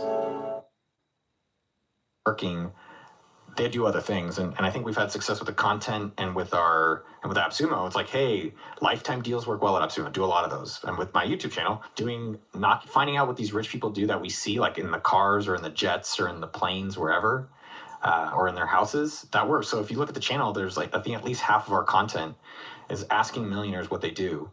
And so I think what we did well is once we found that, we didn't just do a bunch of other new stuff. We would slowly test other content to find the next kind of content that worked, which was interviewing old people for wisdom. And it turned out, so we tested interviewing old people for their regrets. And we did a compilation video, and that was the original idea. And as it turned out, the actual interviews themselves versus the compilation video, asking billionaires the regrets, was the thing that like went crazy viral. So then we really focused in on that, and then we interviewed, Kinko's founder, John Paul DeJoria, Bill Perkins, just all these really interesting guys that have done well professionally. You mentioned earlier that some of the people that are doing the interviews of rich people, millionaires, whatever, it's kind of like fake, like no one's that pumped. Take me back to that first interview. Were you just going cold with the camera rolling, or did you like, okay, yeah, I'm willing, okay, we're gonna come to the door, like how'd you do it? For the knocking on doors videos? Yeah. Or for interviewing billionaires? Knocking on doors. Is that true? Like camera rolling, cold, knocking on the door, and they finally said yes? Oh, yeah. I got it. So Okay. So you did it. You did it. And what you're saying is a lot of people who do it, it's like, oh, hey, good to see you guys, but it's like staged. Yeah. Well, and I think now what's interesting is you see a lot more people doing it, or they do the street videos. Like you go up to people on the street, like, show me your apartment, or hey, you look rich, like what do you do? And I think over time people copied it because it was popular, and then you have to evolve to think about what is something unique that only you have access to be talking about, right? Mm-hmm. Do you have your experience? Do you have connections? Do you have something that like no one else could be copying? Because I noticed a lot of that in the space. But yeah, what was fascinating about the knocking on doors videos was that we featured a lot of the failure, like people saying no, and that actually turned out to be a good part of the video. Not only when a few people were very generous to open their doors and share with us what they do. It's scary. Like it was, and I was like, why am I doing this? I'm very proud of the content, I will say, but a lot of the content was very like anxiety driven. Like the jet one, which went very viral, where I stood outside of a private airport. Yes, I love it. Okay. I've heard you say that it is important to have a niche, and you might want to have one or two content buckets you're known for, and you should create content around your unique advantage. Is that how you feel still? And what would your debate be with some people who have said, well, man, you are the niche. So if you're going to talk about wine and a football team and NFTs and social media and business, what are your thoughts? Because there's always a niche debate. There's always a niche in America. The riches are in the niches debate going on about kind of being variety or what it takes to stand out. Yeah, I mean, I talk about Ali Abdaal, $1 Million Weekend, and he's one of my favorite YouTubers, where this guy started out on his phone talking about, I don't even know what it's called in Britain, but like the medical exam. And it was like how to study for the medical exam. And now he's the #1 productivity YouTuber online. Yep. And the challenge is that you see someone do it that way, where he might now talk about his wife, and he talks about, I think it's public, anyways, personal things of his. I'm like, oh, I'll just do it that way. But it's only because over time he's been building up that core audience to get to that point. Now, what I'd recommend for people is try it out. Try doing a bunch of shit and see if anyone cares, or try to be more specific and see how people respond. I've just found that when you're very specific, like I don't care for Mr. Beast content. I find it kind of just cheesy. Like, it's just like stupid contests that I don't watch. But I like business. I love business. And so all of my content, if you go to all of our content, every single piece of content is addressing someone who wants to start a business. It's not like, and we've considered it like, oh, should we be doing like showing rich hotels? It's like, well, how does that help my audience? And it doesn't. So I think I've just found being more specific about who we're serving, and then starting with very specific content, then eventually you can get to a more broad. But I think where there's a mistake is that you see people doing broad, and you're like, well, I'll just copy that. And it's like, well, no, they built to that. They didn't start with that. Grilled chicken breast strips in the freezer aisle. Boom, tight. How do I start a savings habit? How to start shaving a rabbit. If you want a simpler way to build a habit, a BMO savings account can help. You'll get a cash reward every month you save. This year's top prize goes to BMO. I'm just in it for the saving, but it's nice to be recognized. I want to talk about team and then kind of media company. And the company you founded has a YouTube channel with multiple different faces on it. This idea of different creators and hosts. Listeners might even have this opportunity where one of my big messages is I actually believe like anybody could be a full-time YouTuber. And by that, I just mean full-time YouTubers work full-time in the creator economy. I don't know a lot. I actually don't know a lot of 4-hour work week content creators. It's hard work. It's more than that. Like yeah, you might love it, but my point would be you could edit for a creator. Your YouTube channel managers. There's a lot of people work. I think all my entire team is full-time YouTubers. We work full-time doing YouTube. So of course, what a lot of people think is they're going to be on camera.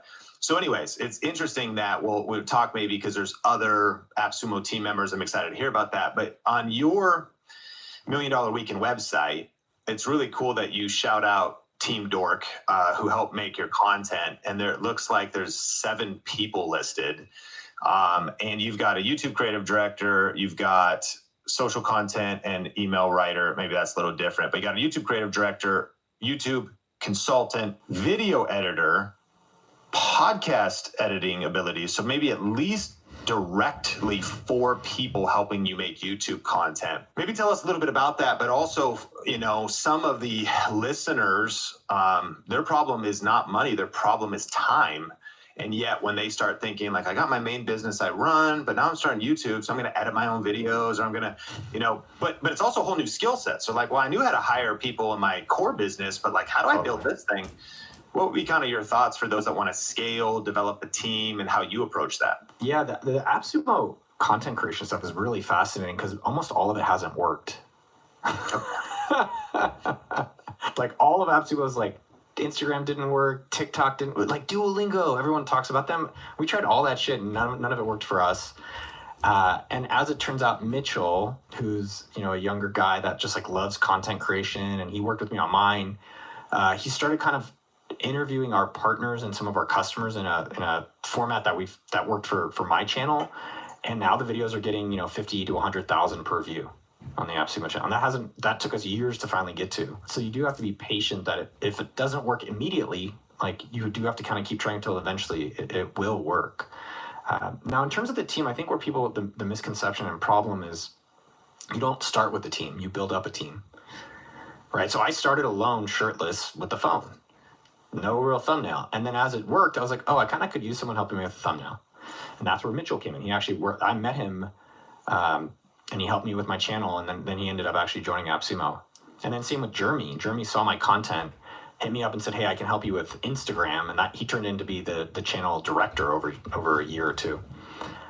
And so I think it takes time to eventually build up the channel. It really depends on what part of the business you want to be doing. There's someone like Ramit Sethi, a good friend of mine, who likes being on the camera. He wants to be making the content. And now with AppSumo, there's Mitchell, who's the face, making content to attract new people to AppSumo. So it just depends on each person's preference and how they want to spend time. But I think with the team, the core thing I'd recommend is don't worry. Like I was spending at peak $500,000 on the team, and we were more or less break even on my content. And it was fun.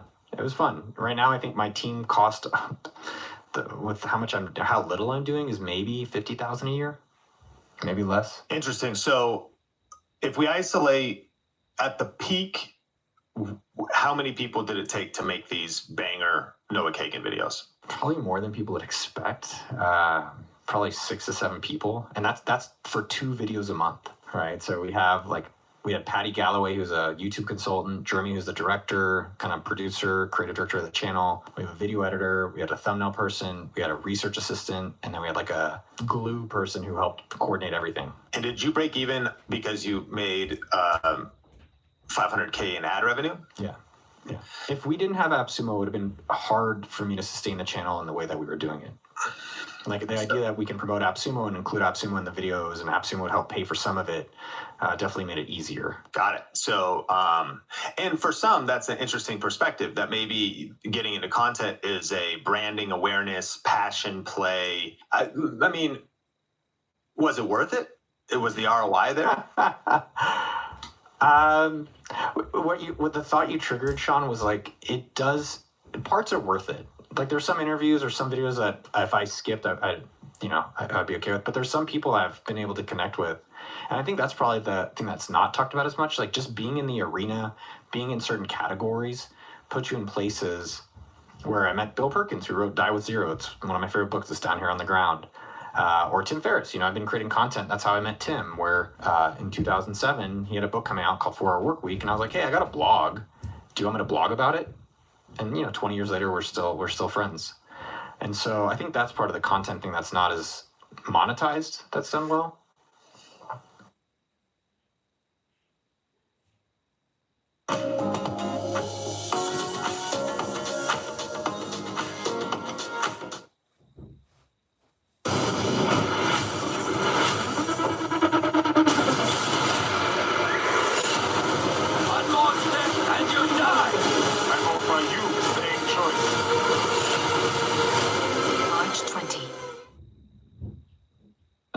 That's done well. So was it worth it? Yeah, it was worth it. I'm proud of it. And we talked about this earlier before it came on the air. I do think it's worth it from the sense I'm very proud of what I made. I'm really proud of what we made. Like I look at these videos and I don't know how I went on the streets of Monaco. I went on the streets of Switzerland. Like I asked first class passengers what they did. I got to interview some of these idols, truly idols of our societies. And yeah, it was definitely worth doing that. Now I'm in a season where I'm trying to evaluate, like, how do I balance prioritizing my family and what I really want to do with also, going into content creation that I actually really want to do, and I'll pay to even be doing it. And I think a lot of that will be more around interviewing, some of these people, women and men that have created companies that I'm curious about. All right, as we land the plane, a few more questions here. I do just want to get maybe your distinctive tips. I love how raw you were about like, hey, we tried a lot of content for our business and it didn't work. And even something that worked for Duolingo didn't work for us. We're trying to find our thing. But now we're kind of getting into the flow of things. In fact, if I expand this conversation out, I mean, it's interesting. You got a software company, AppSumo. has got 115,000 subscribers now for that YouTube channel. You eventually found the individual Mitchell, right, who's passionate, enjoys doing it. Now things are going to the next level. It took a long time to figure that out. There's this whole thing of, YouTube's the new frontier. People are building media companies. I'm trying to. It's been organic and natural. It wasn't necessarily what I thought at the beginning, but I'm thinking about succession. I'm thinking about, I'm more into the leadership and team of things. I think that the greatest leaders build platforms for others. They want to share the mic, just different things. I kind of enjoy the leadership side even more than just the content creation side, but I enjoy that as well. So we've been trying to build a media company. A year or two ago, I was looking around and I was looking at like Valuetainment, Patrick Bet David, and I was like, he had a couple characters over there. I was like, look, that's going great. He's building all this talent. I was looking at like Daily Wire. I was like, look at how happy they all are. Ben and Candace are getting along. That looks great. I looked at like Dave Ramsey and I was like, man, he's got all these, different talent that's on his team and stuff. And then, people are people. And, this guy, Chris, that was working over there, he has an affair with one or two people or something at the company. And that's not good. So, and there's a couple other, talent just comes and goes. So there was an era where, though, I was like, this is all going to just be great. And then 12 to 24 months went by and the evolution, which I suppose is not new. Anchors have come and gone from TV shows. Things have happened. And that's going to be life. That's real business.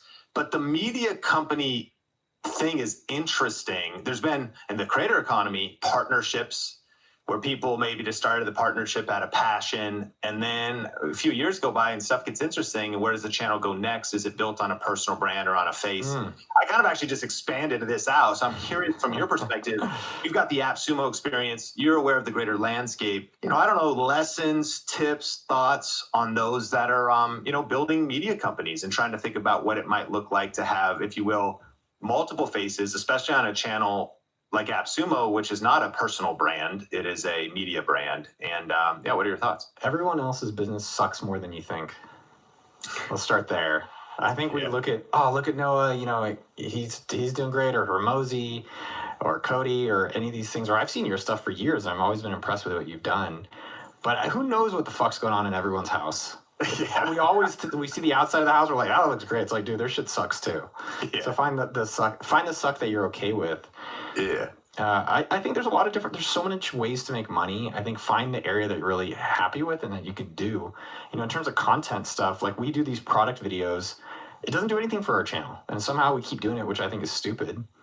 I don't even think our customers really like watching them, but we're putting out, Mitchell's been doing this content where today he interviewed Marshall Haas, who sold somewhere.com.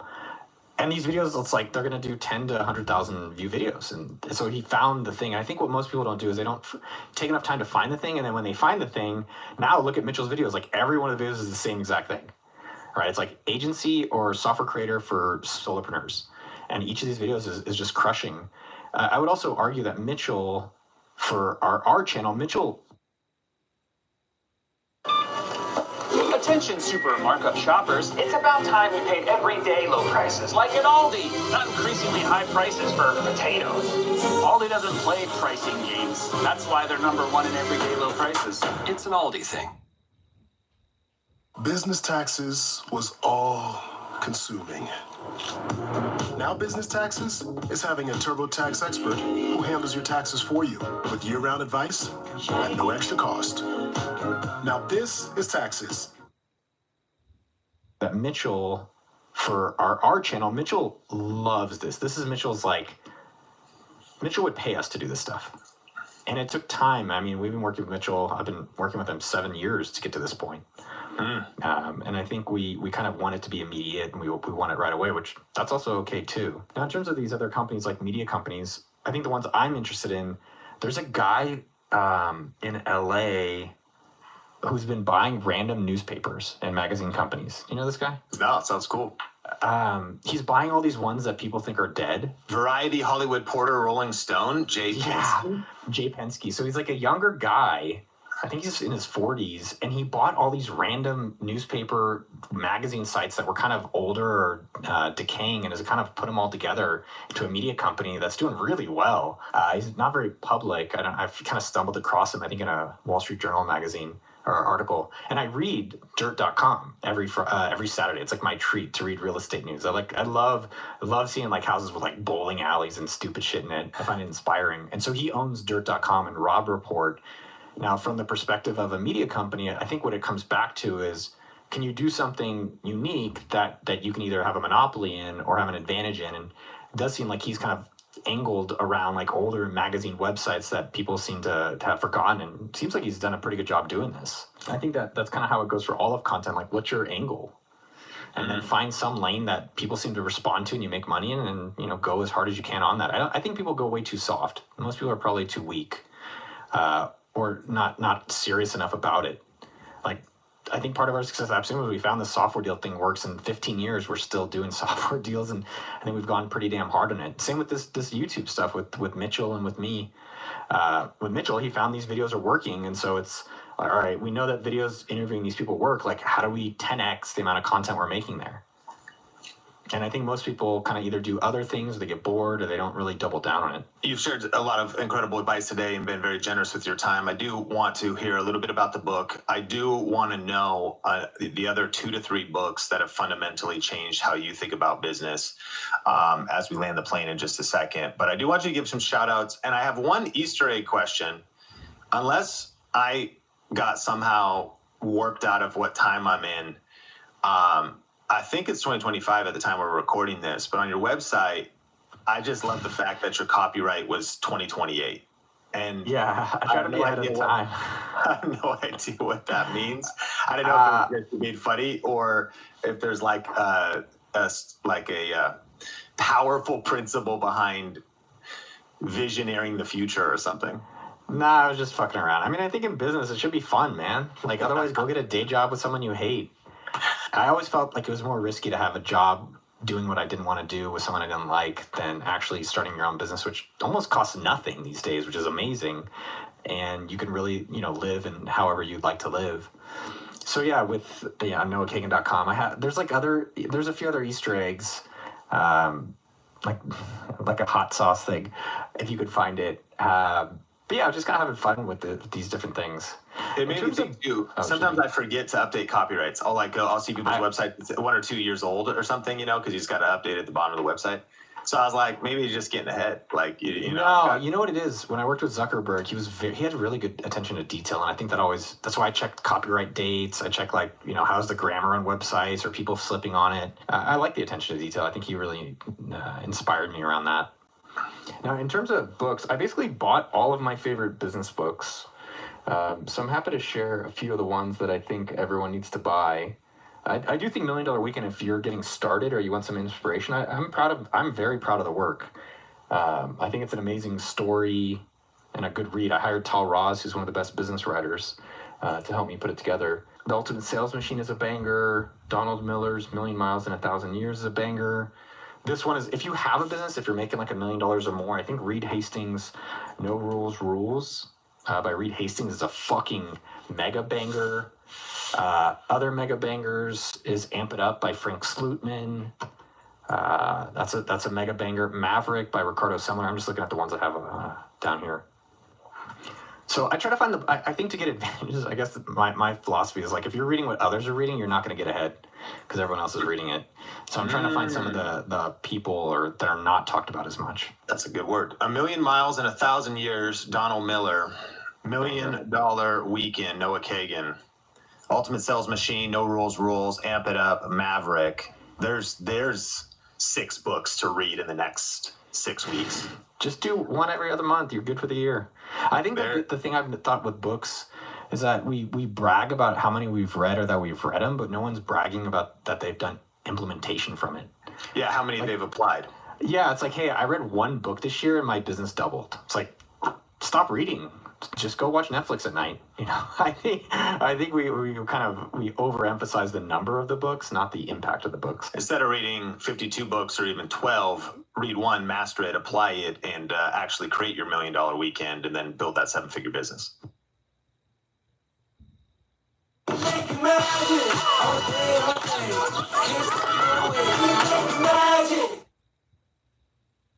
Struggle with your dog's sensitive stomach like I did with Marvel? Here's a life-saving hack you need to know. Finding the right food felt impossible until I learned this. Why do people ignore what vets recommend? We should trust the specialist. That's why we go with Purina Sensitive Stomach, advanced nutrition, baked by scientists and recommended by vets. The best part? I never had to stress. Chewy delivers it fast and free whenever I need it. Try Purina Pro Plan from Chewy. Help your pup's stomach. One's a banger. It's got a lot, like, Ultimate Sales Machine is similar to this guy, Keith Cunningham, Road Less Stupid. It's basically one of these, like, there's like so much stuff in it. You're gonna get you're these are more if you already have a business, you're gonna get at least one thing. Yeah, Road Less Stupid. That's a really good one. Yeah, I'm in that one as well. All kinds of good questions to help you think. Broke my whole brain about, like, you're not even actually solving problems. You're just like solving the fruit, not the root, and you're not even actually getting to the heart of issues. This would actually be the real problem you have, like the real constraint. That's good stuff. Well, I mean, 7 books. We'll make sure they're all linked up in the show notes, but then ultimately, awesome. You heard it here from Noah Kagan. The quote was actually, stop reading, watch Netflix instead. So, I mean, that's kind of a cool thing. Cool. I mean, I truly think that if you can suffer long enough, you're going to get success. Yeah. And if you don't, and you either just be happy with where you're at, and that's okay too. But I do find that I really wanted a certain lifestyle. I wanted a certain type of job, and I was willing to suffer in my own way for a long time to be able to get that. Noah Kagan, I'm really grateful for you. Glad we finally got to connect like this. And I do want you to shout it out. People want to follow you, like anything else, so they can check you out. Weirdly, I'm actually trying to get less known. I don't know why I agreed to do. I think we talked about doing this a long time ago. So I'm trying to get less known. Don't look for me. Look for yourself. It's for real, because it's like I realize, like, if I get more attention, it's kind of a negative lately. Okay, I think it puts a little bit more. It's been a little more problematic, where like it puts my family at risk for what reward. So don't look for me. Look for Sean. Look for yourself. Send me your stuff. Yeah, subscribe to the Think Media podcast. Yes. Go buy Noah's book, but do not follow him, and then don't read it. Watch Netflix instead. Put the book in ChatGPT, find the big 3 things, and then just go, or Google Notebook LLM, and then do those from the book. But I think more people find themselves, man. That's what we're doing on this planet. Just find the thing you want to do. Good word. Find yourself. Hey, Noah, appreciate you. Think Media Podcast, like, rate, subscribe, share, review, wherever you watch or listen. And my name is Sean Cannell, your guide to building a profitable YouTube channel. Check you in the next one. It's me, your itchy, flaky scalp. I crave relief. New CeraVe Anti-Dandruff Hair Care. Developed free from common irritants and allergens with 3 essential ceramides and unique MIT-free pyrithione zinc. Now I'm looking flake-free and healthy. New CeraVe Anti-Dandruff Hair Care. With the Planet Fitness Black Card, you'll get your first month free when you join today. Sign up for just $1 down, $24.99 a month, and get your first month free. Cancel anytime. Deal ends March 13th.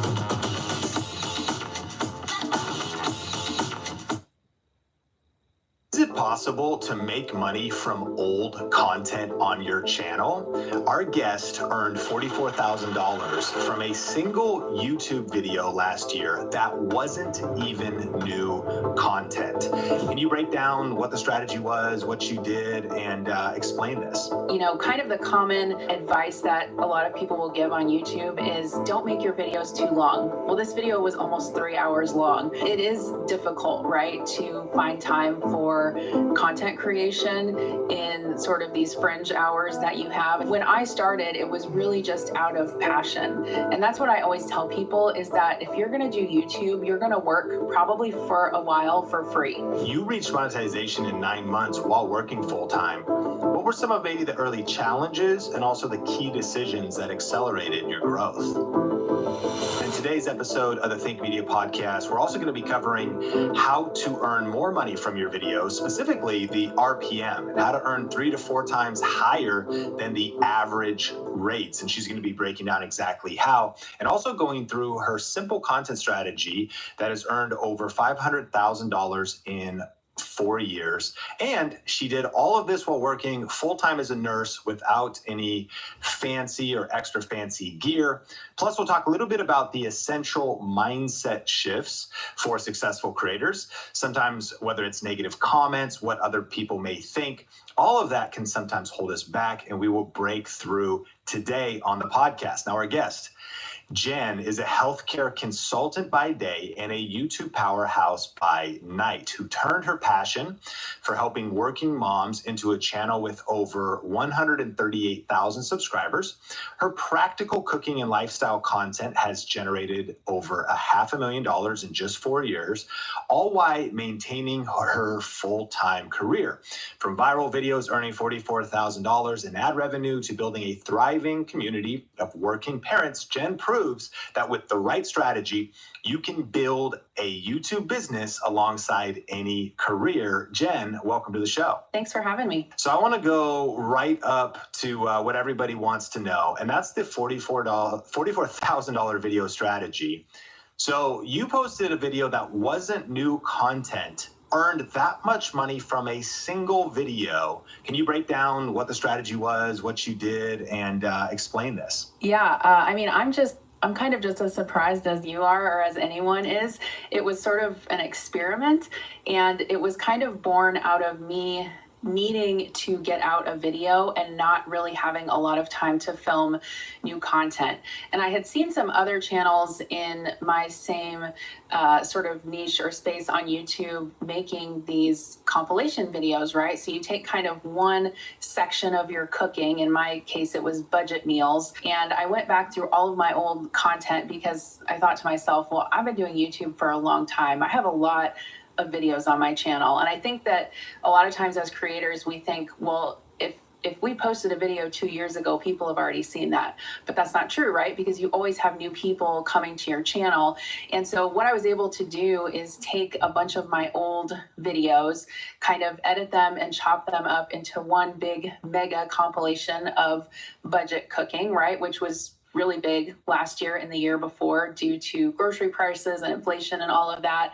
And, you know, kind of the common advice that a lot of people will give on YouTube is don't make your videos too long. Well, this video was almost 3 hours long. And so I had no idea how it was going to be received, and it ended up just taking off. And so, you know, really it was kind of out of necessity, but I also wanted to try something new that I hadn't tried before. So did you change the edits at all? So to break it down, you went into your library, you looked at different videos you had done related to budget cooking. You threw them back into the timeline of a video editor? Do you edit your own videos? I did at that time, yes. And so what software were you using? I use Power Director. Okay, so you take your old YouTube videos, put them all in Power Director. Did you just leave them, or did you edit it up a little bit? Yeah, I edited it up a little bit because a lot of those previous videos that I had done were sponsored videos. So I wanted to kind of take the sponsored portion out. And I also kind of listened through to see if there was anything that didn't really make sense. So I wouldn't say it was a huge amount of editing because obviously the content itself is already done. It's just kind of piecing it all together. Okay, so minimal edit. Did you shoot any new content? I think I shot an intro and an outro and the sponsored portion of the video, but that was it. Nice. So the strategy for listeners is thinking about this idea of using compilations. We also have sometimes called these content marathons. We're launching a bunch of new ones right now because it's kind of logical, and I did the same. I shot new intros, new outros, new transitions, but there's a lot of times so much gold in our library that we can tap into. And go a little bit deeper here. This singular video earned $44,000. Like, why do you think that is? And that's such an extraordinary amount of money from a singular video. 3 hours is probably helpful because of multiple ad spots. But if you look behind the scenes, what are some of the things you're seeing? Well, I think, first of all, it was me kind of taking advantage of a current trend, right? Or like, what is a current problem that people are looking to solve on YouTube? They're looking for cheap meals and inexpensive ideas that they can use to feed their family. And so I think that the topic itself was able to kind of launch it into the algorithm. Now, another thing I want to say is that it didn't take off right away, right? I think it took me a little over a year to reach 1 million views on that video, but it was slow and steady. And the great thing about that is that even now when I look in my YouTube analytics, even last month I earned $800 from that video, something I posted a long time ago. And so I think also, like you said, having the length of the video being longer allows YouTube to place all of those different ad spots in it. And then too, just having advertiser friendly content that is applicable to an audience such as mine, which are primarily 25 to 65-year-old women. They're the spenders in the house. They're the ones that advertisers want to advertise to. And so my content in general is very advertiser friendly, but I think particularly for that video, the demographics and the subject and everything just kind of lined up perfectly. That's a great transition into this next question about RPM and how much individual videos earn. You mentioned in our pre-survey that you're getting 3 to 4 times higher RPMs than average. But before we even get that deep, can you break it down simply for listeners that are like, okay, what kind of insider language are we talking about here? What does RPM mean? So what is your understanding of how would you explain RPM to somebody who's brand new to YouTube? Yeah, so RPM is revenue per mil, I think MILLE, which is per 1,000 views. So basically it's how much advertisers are paying per 1,000 views that you receive on your YouTube channel. And there's other things that go into that in terms of watch time. But,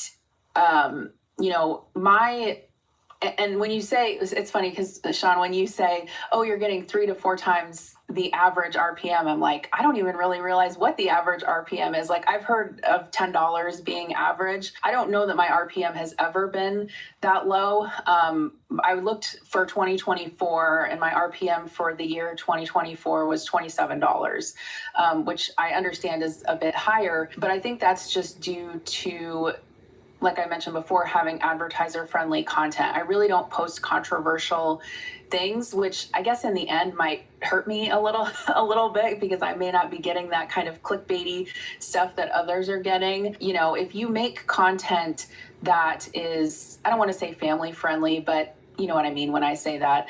It's kind of universal to a large group of people. You're not saying anything offensive. You have good retention in your videos. People, tend to watch till the end. Then in my experience, I've been able to kind of achieve those higher RPMs. Man, that's incredible. And I think this is a good thing for listeners to be considering. I looked it up in Gemini, the AI that is owned by Google and YouTube, and it's all the same company. They say that the average RPM in the US is around $2 to $5 per 1,000 views. When you said 10, I was like, no, that's not average. 10 is really high. 10 is super good. If you're at 27, that's extraordinary. And I think that's a great strategy. Yes, when family friendly might sound like it could be such sanitized content, but it just means accessible to any audience. If you layer on stuff like profanity or violence or controversial topics, it's just going to limit how much advertisers want to advertise in your videos. You nailed it though. I think also when you spoke to like an age demographic and the spenders, because I think one of the best ways to think about RPM is simply that advertisers want to get in front of somebody who actually has the purchasing power and interest to spend money on their product. And so it's understandable too why RPMs are higher in the United States than maybe in a developing country that wouldn't have the same buying power, or there's not even the shipping of that product, the infrastructure to get the product to the person. And so if somebody was after luxury goods or baby boomers were after financial products for investments, that's an entirely different audience in terms of the advertiser's perspective. And so that's really incredible that you're getting that. And then so if you break that down compared to what you're also just saying, not only do you have higher RPM, but if you also then do a longer video and you marry those two things together, 3 hours long. Now, when you put ads on that compilation, do you just let YouTube do it? Do you just check the box that says let YouTube place the ads, or do you go in and actually manually place ads on something like that? On that particular video, I just let YouTube do it, and I do double check it before I make the video live. And when I went in there and looked at the timeline of the ads that YouTube had placed, it was like bing, bing, bing, bing, bing. You know, all throughout the timeline, I saw there was a bunch of ads, and I'm like, okay, I'm gonna leave it at that. And obviously, it looks a little different because it's a 3-hour video, kind of squashed into this little timeline. But yeah, I just let them do it for that particular video. Yeah, that's a great point. And so you said 1 million views, but even on 1 million views, right? It's a little over 1 million. Yeah, I think it's 1.1 now, or yeah. Yeah, $44,000 is an insane amount of money for most channels. Like again, a $2 RPM would be 2 million, or 2,000. It would be $2,000 on a million viewed video. So to make $44,000 on a million viewed video speaks to also how high the RPM is, plus the length, plus the volume of ads. So man, we came out fast on this episode of the Think Video Podcast, thinking about some ways. So if you're listening, think about how could you improve maybe the length of your content, maybe the target audience of your content. Doesn't even mean you need to change your niche, but who are you speaking to? Are you speaking to maybe an older audience that has credit card in hand potentially and actually has buying power? And if your content is not for them, that's also maybe why you're earning less, and it could influence your future strategy in terms of how much you make in ad revenue, and definitely try out the compilation strategy. Well, take us through your content planning process while working full-time. To this day, you're still working full-time? Yeah, and I sort of feel like a unicorn in the YouTube space because I feel like everyone is wanting to get to that point where they can quit their job, you know, and I financially, you know, I've been making enough on YouTube now that I probably could have quit my job years ago, but I really have no interest in doing that. My career is really fulfilling to me, and I worked really hard for my education, and I get a lot of, I get a lot of my fulfillment out of my job. And so it's something that's really important to me to keep. Also, I do like the structure of having a regular paycheck. I like a 401k. I like health insurance, you know, all of those things that come with a traditional job. But yeah, I mean, it is difficult, right, to find time for content creation in sort of these fringe hours that you have, especially when you're working a full-time job. You know, I want to say one thing that helps me is that my kids are older now. So I have a 15-year-old daughter and a 12-year-old son. You know, could I have done this when they were babies and toddlers? You know, scaled a YouTube channel while working full-time when I had a 2-year-old and a baby at home? Probably not, right? Also fair to mention is that I have a husband and we share pretty equally in the children's responsibilities. So I don't want to give the impression that I'm Superwoman and I can do things that other people can't. But it is a matter of just deciding that you're going to succeed and then planning your time around that. This episode is brought to you by StreamYard. StreamYard is our go-to platform here at Think Media for live streaming to Facebook and YouTube and for recording our video podcast. It has an incredibly easy to use interface for built-in branding, transitions, text lower thirds, and seamlessly bringing on guests.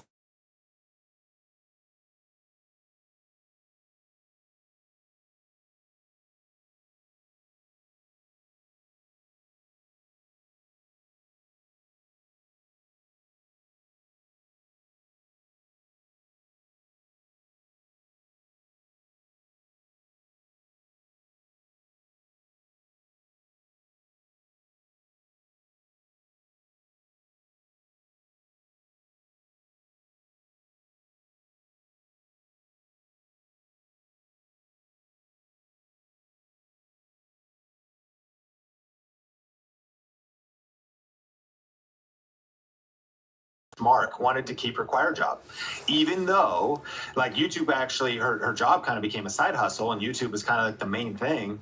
But what I love about that is while, you know, I never want to even, YouTube takes a ton of hard work, patience, there is no guarantees. I love what you're saying. It's just possible. I think that's so possible to maintain your full-time job, love a full-time job, have some stability there, retirement there, but to also build this out on the side.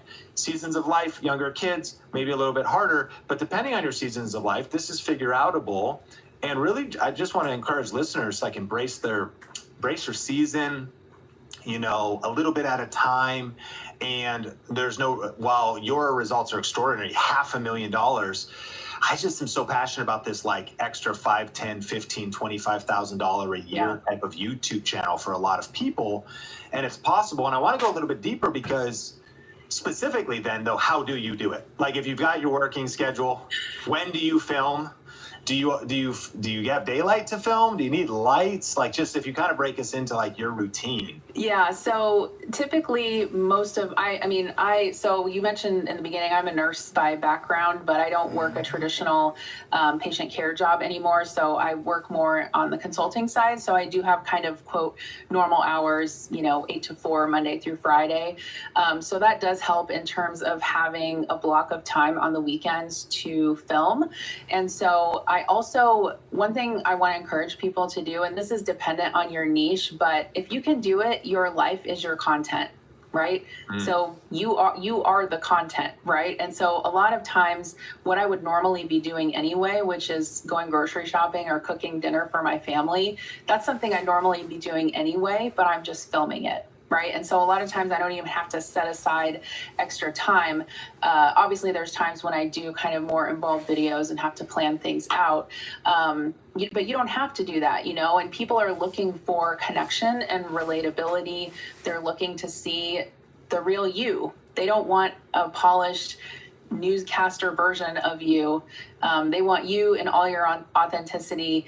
And I think that by blocking time off, even if you do have a full-time job, it's possible, after your kids go to bed. Now, it doesn't mean that you're never going to have downtime. Yeah, you're probably not going to have a lot of downtime. You're going to be working a lot. But for me, that was okay. And you mentioned also just having, even if someone could make an extra $2,000 a month on YouTube, right? That's really powerful. And my reason why, or kind of my motivation behind it, is that I want to fully fund my kids' college education. Education is really important to me. I want to make sure that they kind of have that start in life. So being able to do that for them, and then being able to take that extra money and do things like travel, take more trips, do things like that. So that's kind of my motivation behind it. I do try to plan my content out, but I'm also a huge procrastinator. So sometimes it's like best laid plans, but I'm lucky in that I've been able to build a really incredible audience of people who, a lot of them will watch anything I post. Not all of them, right? But a lot of people I've built that relationship with over the years. And so kind of whatever I feel led to make a video about, they are interested in it. That's really inspiring. And I love your vision of tying it back to a why, like the motivation to fund the kids' college education, freedom for your family to travel. I'm curious about two aspects of this, though.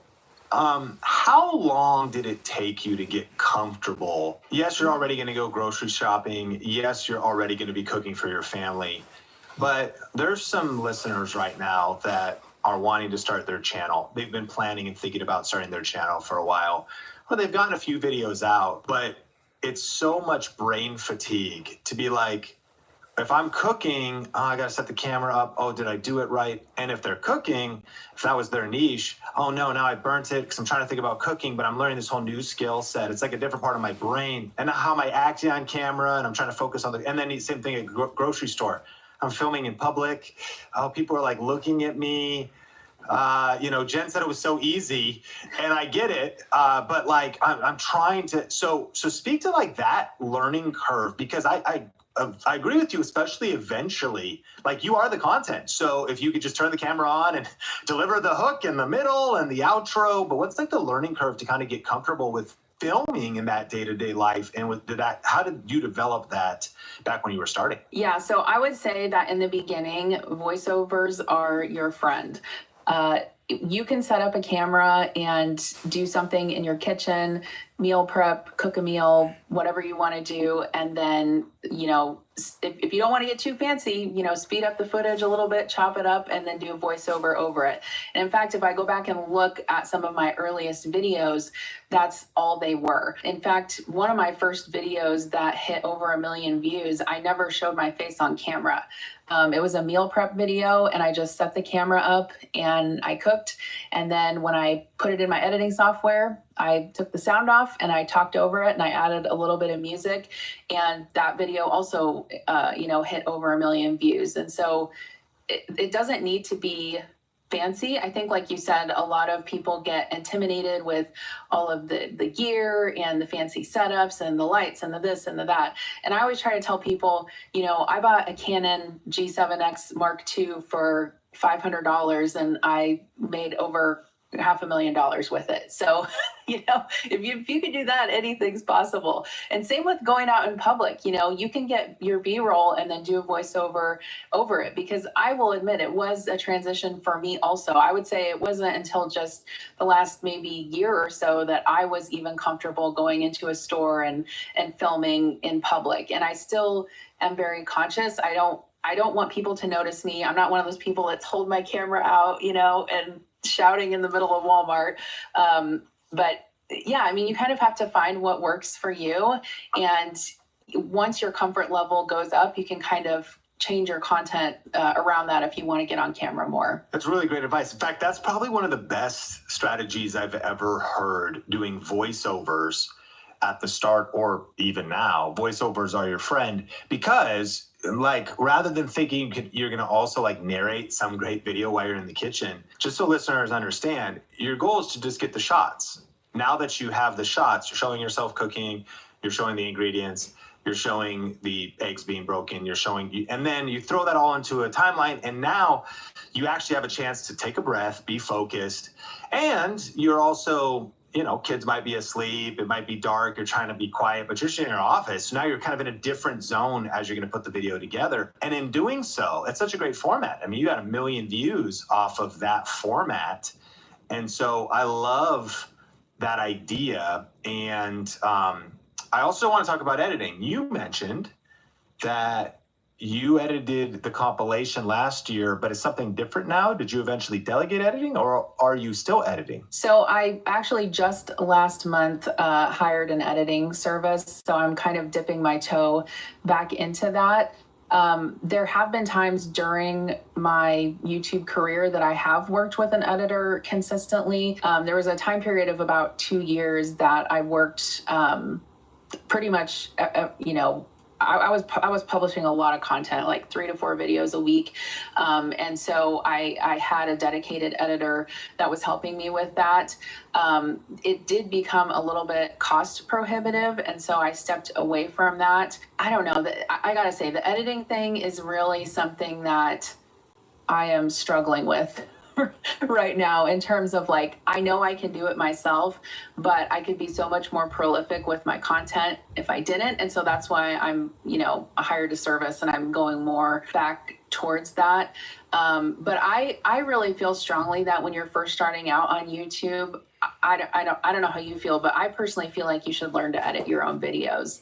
I think it gives you so much more appreciation for the process, and it really, I don't know, it can be really enjoyable, right? So I still enjoy editing my own videos. I just don't know if it's the best use of my time right now. Yeah, that's some great advice. And I think people probably breathed a breath of fresh air hearing you to say you're struggling.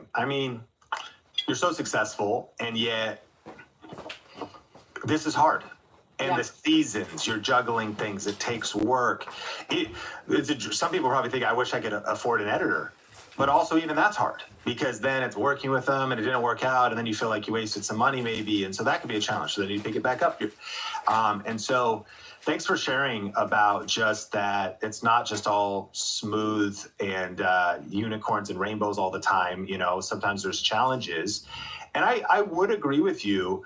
The big idea around, if you are just starting and you learn to edit your own videos, kind of makes me feel like even an entrepreneur, I've heard advice from different mentors I've had that there's no way you could ever master every single thing in a business. It's nice if you've done it a little, which a lot of people do when they're starting. Like maybe your gift is not accounting and finances, but at least you've done it a little. Maybe your gift is not ultimately email marketing if your online business grows, but at least you understand open rates and you understand. And then same thing, maybe eventually you're going to delegate editing, but if you've never done it, it makes it easier to hire later, easier to understand, easier to know what you're looking for. And then for the storyteller, AKA the content creator, editing itself is kind of its art form. I think it helps you reinforce even how you communicate. I know listening to myself, I'm like, wow, I say a lot. Oh, wow. Okay. Yeah. And so by editing my content, I think improved as a communicator. And I think there's something about embracing the lessons that every season teaches us. It doesn't have to be that way forever, but when you're wearing all of the hats, there's a lot of learning that can come from those various seasons. Would you agree with that? Yeah, I totally agree with that. And I actually give that advice when I'm at work too. And I'm teaching kind of how to present and public speaking and facilitation. I tell people, I say, record your presentation and listen back to it.